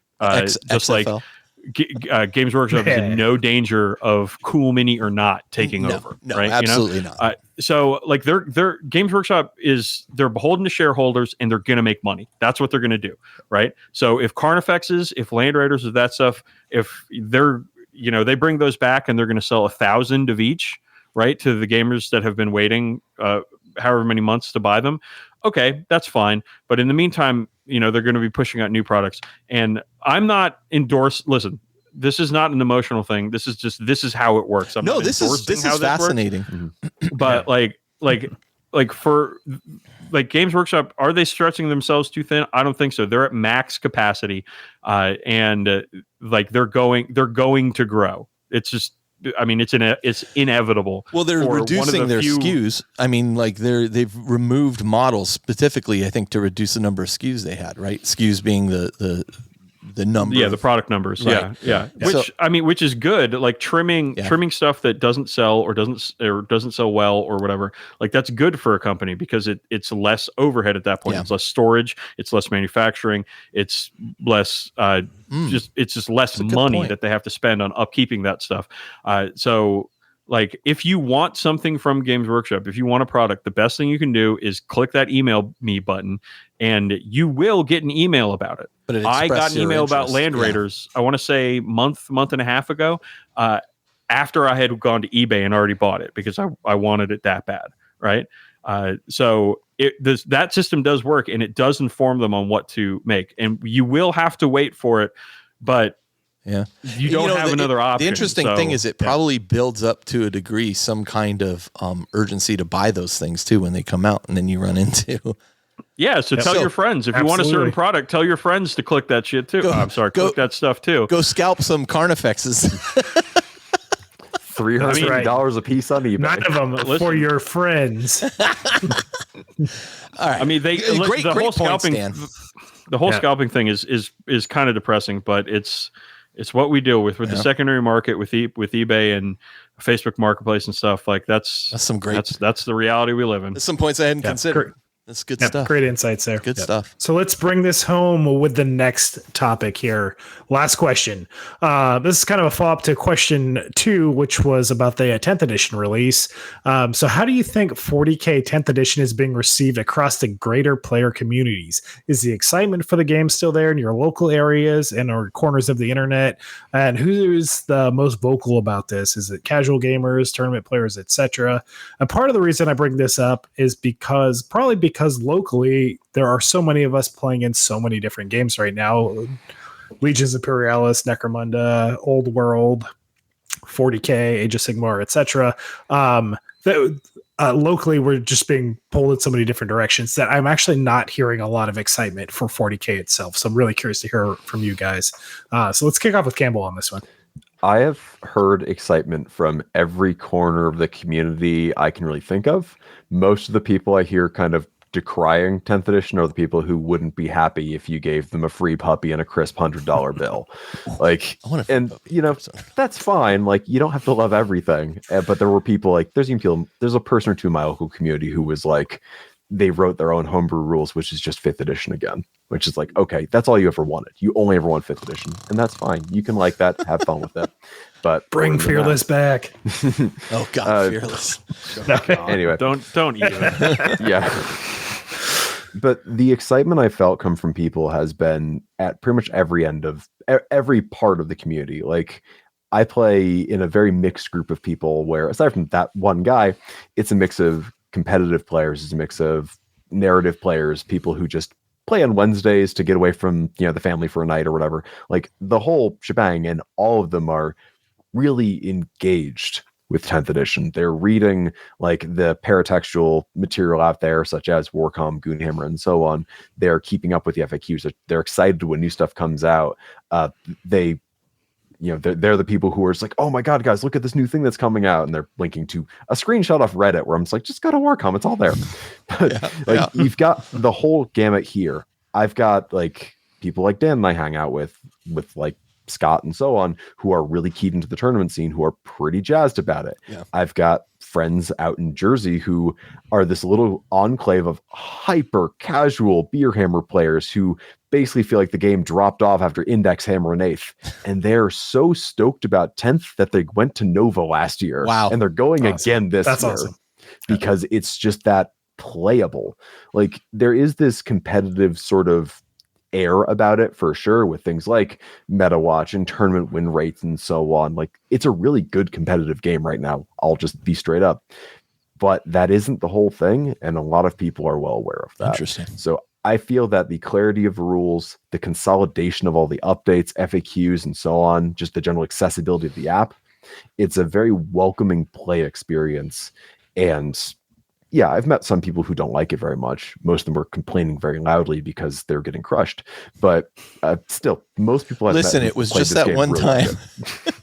It was my dice, Campbell. I think that was an 8th, actually. So invalid.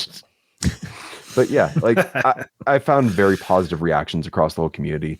I've met very few people who didn't think it was an improvement over 9th and 10th. I've met a few people are like, all right, it's missing some of the texture, some of the flavor, like Josh, you were saying with like Sharkadon's time, there's specific rules in there or whatever.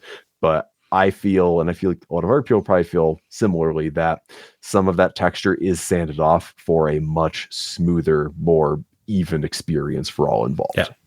Dan, let me go next because mine's super short, and then you're do it, man. Do your thing. So, it's your show. I hear what you're saying, Josh. Like, we're playing a bunch of different stuff: Titanicus, Necromunda, eventually, Legions Imperialis, and 40K, and board games. Here's the thing I would say: we're not like hyper focused on Warhammer 40K like we used to be anymore, because we're playing all these different things. But what I will say is when we do play a game of 40K, we come away from it jazzed and like wanting to play again. You and I just played that Tyranid Marine game and it was super fun. It was awesome. Like super fun. And so like I'm looking forward to tomorrow playing Aaron with my demons because I know like every time I do that, it gets me like, okay, I want to do this again, you know? So, I mean, that's my take on it. Like I'm very happy with the where it sits right now. You know, I think it's fun, more accessible than ever because Ninth, God, it was just, if people were like, oh, should I get into this? I'm like, no, no, really, it's too late. You know, wait for the next edition. Yeah. And I think it's going to be, I think it is successful and I think it will continue to be successful. So, and I think it'll continue to get played in our group, especially when we play a game and then people are going to be like, oh, shoot, that was really fun. You know? For sure. I play a 9th edition tournament and come home and be like, cool, I don't need to play for a month. Yeah. Maybe I'll play Battletech. When after Nova or Tacoma, these last two like big events I did on the way home, I'm building lists in the car. Like just that excited. That's at Nova, Campbell and I were at the bar after our last games and we're building lists. Yeah, that speaks volumes. Yeah. I've never enjoyed building lists before. Building lists was a thing I had to do to put some toys on the table. That's exactly how I now feel. Yeah. It's fun. Like interesting. The app does a lot to help that with that too, for sure. But yeah. So Carl, you made a great point, and you said the game is more accessible than ever, and it truly, truly is.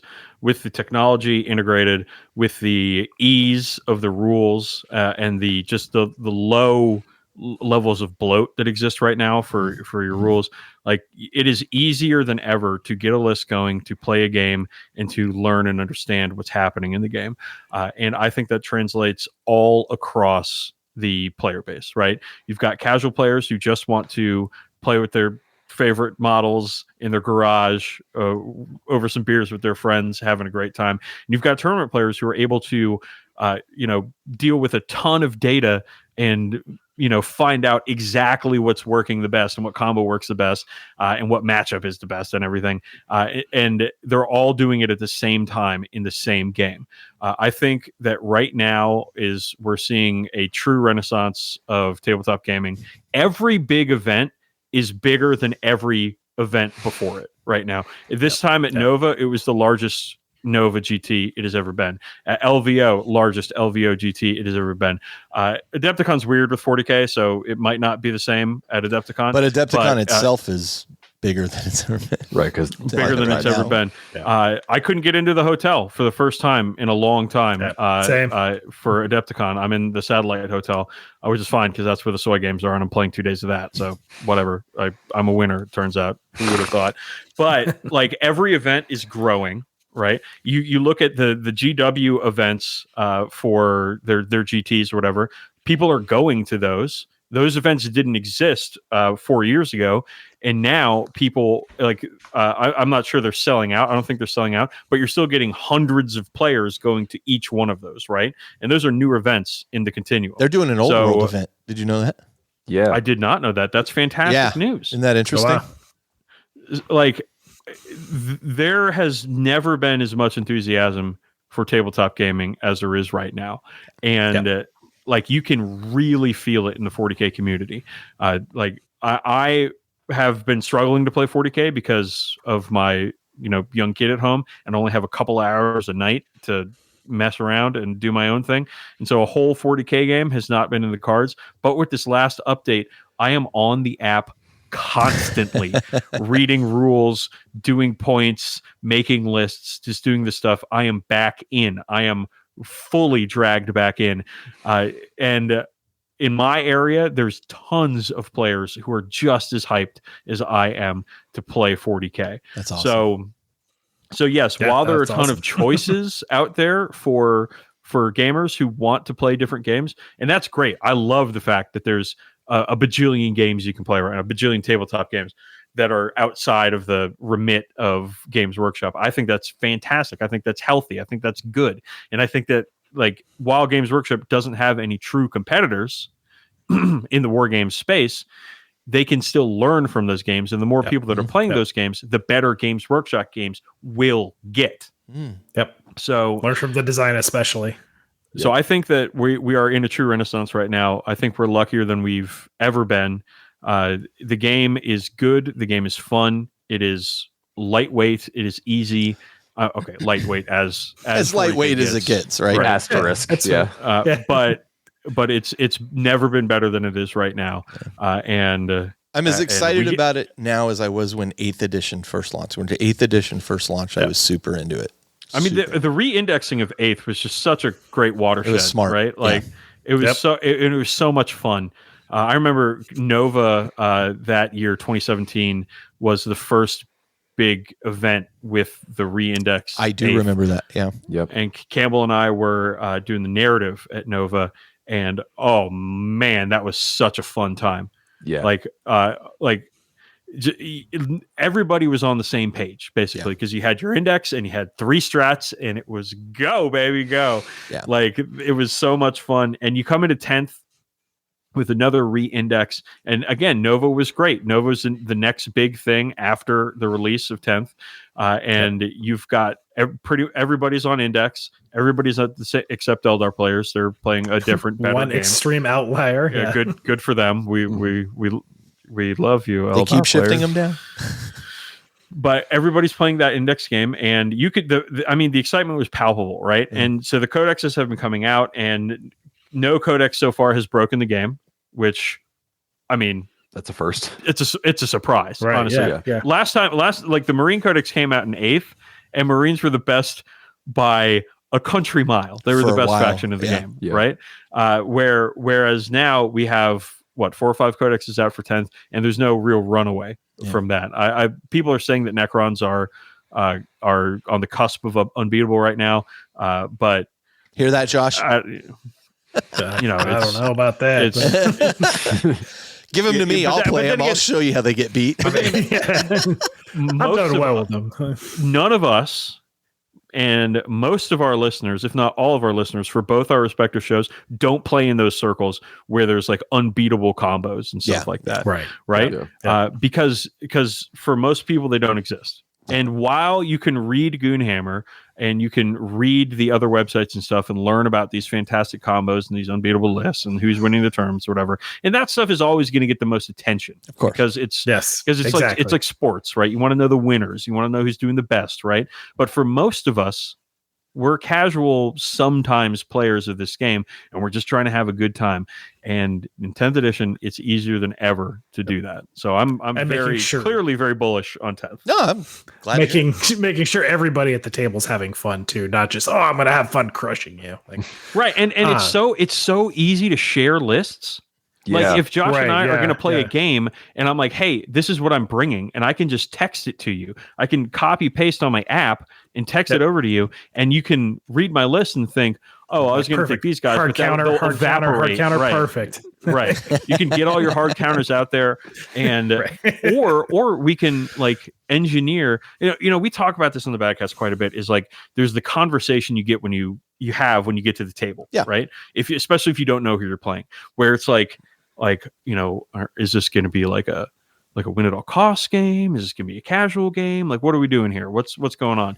Because that conversation isn't always apparent, right? Now, between friends who know one another, you can pretty easily say, hey, Carl, I'm going to come over. Let's play a relaxed beers and chill game. Or I can be like, Campbell, I'm coming over. I'm practicing for a GT. So give me your good list. You know what I mean? Right. And it's easy to just share that right now. And I think that makes the game just so accessible and so it's so much easier to have a good time when you invest, your 3 or 4 hours or whatever into the game.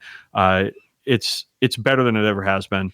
And to the folks that disagree with me, I would love to hear why. Because seriously. No, I'm with you. It's funny. It just speaks to we're looking for people to argue with us, and one of the we're not arguing things. One of the most powerful things in this world is the phrase, "Huh." when you heard something you didn't expect or surprising, right? Yeah. And like I know that there are people out there that listen to this show, that listen to our show, that probably aren't as pumped about 10th as I am. And I want to hear about it because it's good, y'all. It's good. I've done it. I've been to the GTs. I've been playing it. It's good. It's really fun. So yeah, like if you are listening to the show and you're like on the fence of like trying out a certain list or whatever, just do it. You're gonna have fun. Play. It's easy. Fun with it. Right on. Have fun with friends. Yep. All right. I'll keep my answer very short for this, and that I am no less excited for 40K than any of the other games that I'm playing, and I'm very excited for all of them. Yeah. So that I love all my children equally. Exactly. The one thing I'll say though is like I do tend to hang out in like our specials game channel on our Discord or something like that. So I'm seeing more of the excitement for the games there, and I'm seeing less of 40K in general. So I would just say my challenge to the listeners, especially in the Facebook group, is like let's see more pictures of people playing games. Like show us some in-game pics and what's going on. Pictures. And like, I love seeing the excitement of a game being played like that. It's infectious. Like, and we got to start a trend. I got an idea. We got to start a trend. I want to see. You see a lot of the pre-game selfie, right? When you got somebody taking the picture of them with the table between them, their opponent throwing up whatever. Mm-hmm. I want to see the pre-game selfie. And I want to see the post-game selfie. I want to see them back to back. I actually was going to tell you, I actually like seeing photos. Like I love seeing pictures, close-ups of the models on the table. Cool. But I like seeing people playing. Like I like seeing like the pictures of the people actually playing or being goofy around the table. And then, like I really enjoy seeing the personality in the game as well as the game itself. Yeah. So Campbell's terrible in the post-game selfie because he's so salty after every game. Every single time. Well, it's I'm salty. I'm also really sweaty because I flipped the table over. And it's so heavy. It's the whole thing. Well, you joke around, but you do flip your dice 6 feet in the air every time you roll them. Oh, yeah. Every die roll, it's like, all right, I got a D6 here. It's awful. Yeah, they gotta get it. A game of me and Campbell together. We're both just throwing dice off the table. Yeah. Listen, if you, dear listener, if you ever play a game with Campbell McLaughlin, my erstwhile partner who I love so much, put your hands, shield your models from his dice rolls because them things are going to come down. They're going to chip your paint. They're going to knock that glue right off the model. You got arms, you got weapons, you got bases flying everywhere. It's chaos. And it's a good thing most of us are nerds that wear glasses because you wear eye protection around Campbell. Yeah, okay. That is required. On that note, we got to wrap this segment up, Josh. So let's. I don't wear glasses. Let's wrap it up. I don't need them. No, my eyes are great. You're gonna after playing Campbell. Yeah, come over here. These dice are sharp. So we're gonna take a short break. Then we're gonna come back. We're gonna close out the show.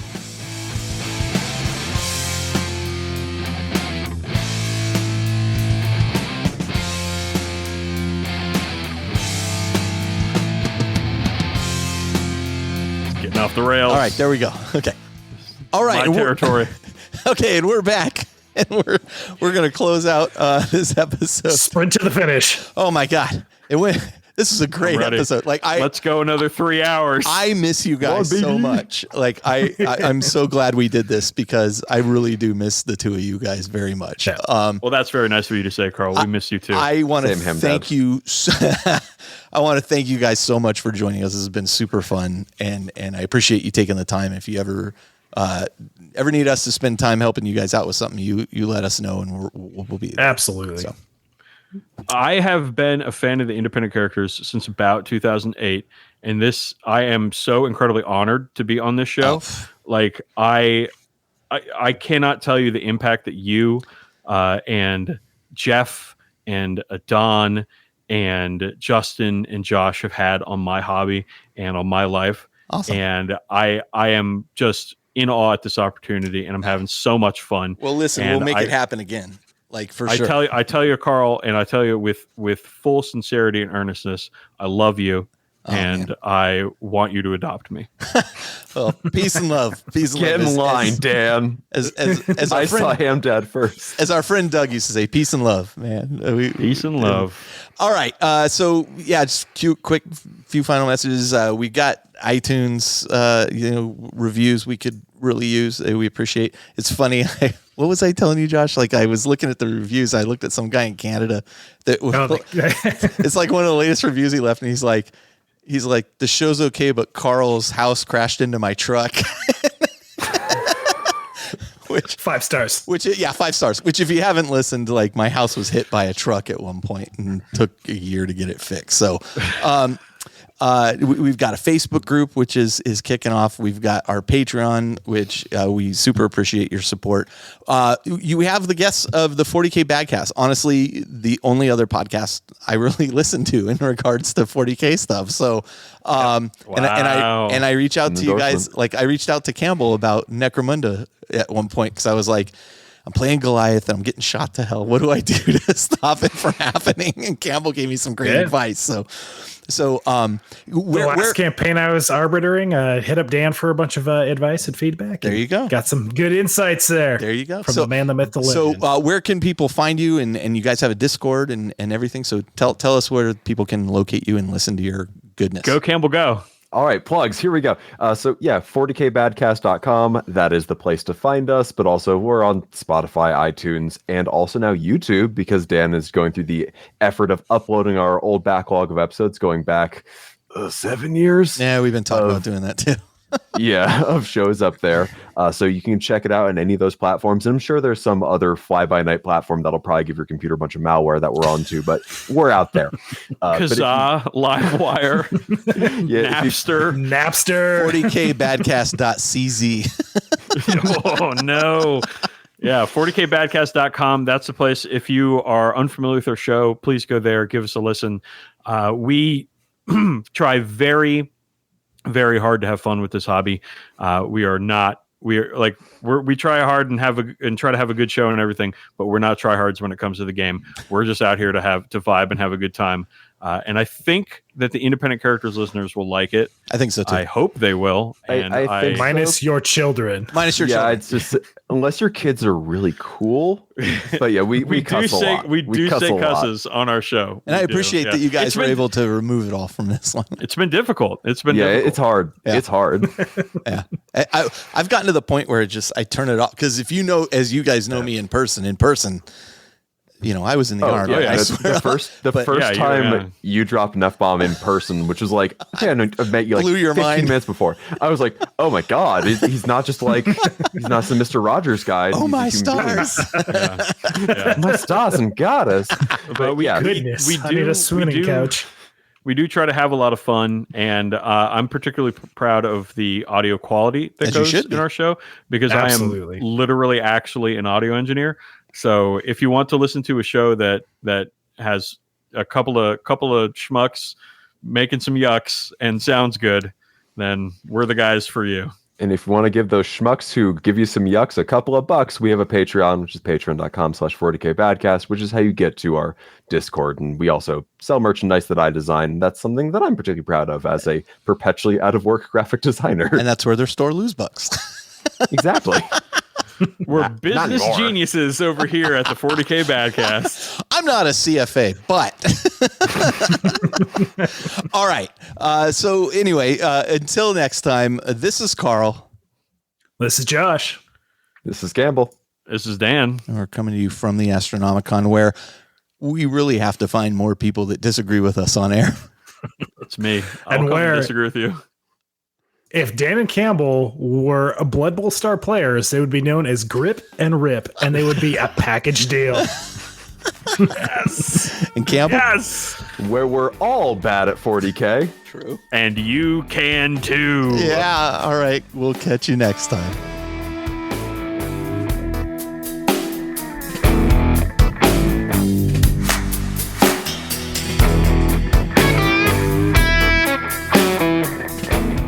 This episode of The Independent Characters is protected by the Creative Commons license. If you have further questions as to its use, you can find information on the front page at theindependentcharacters.com.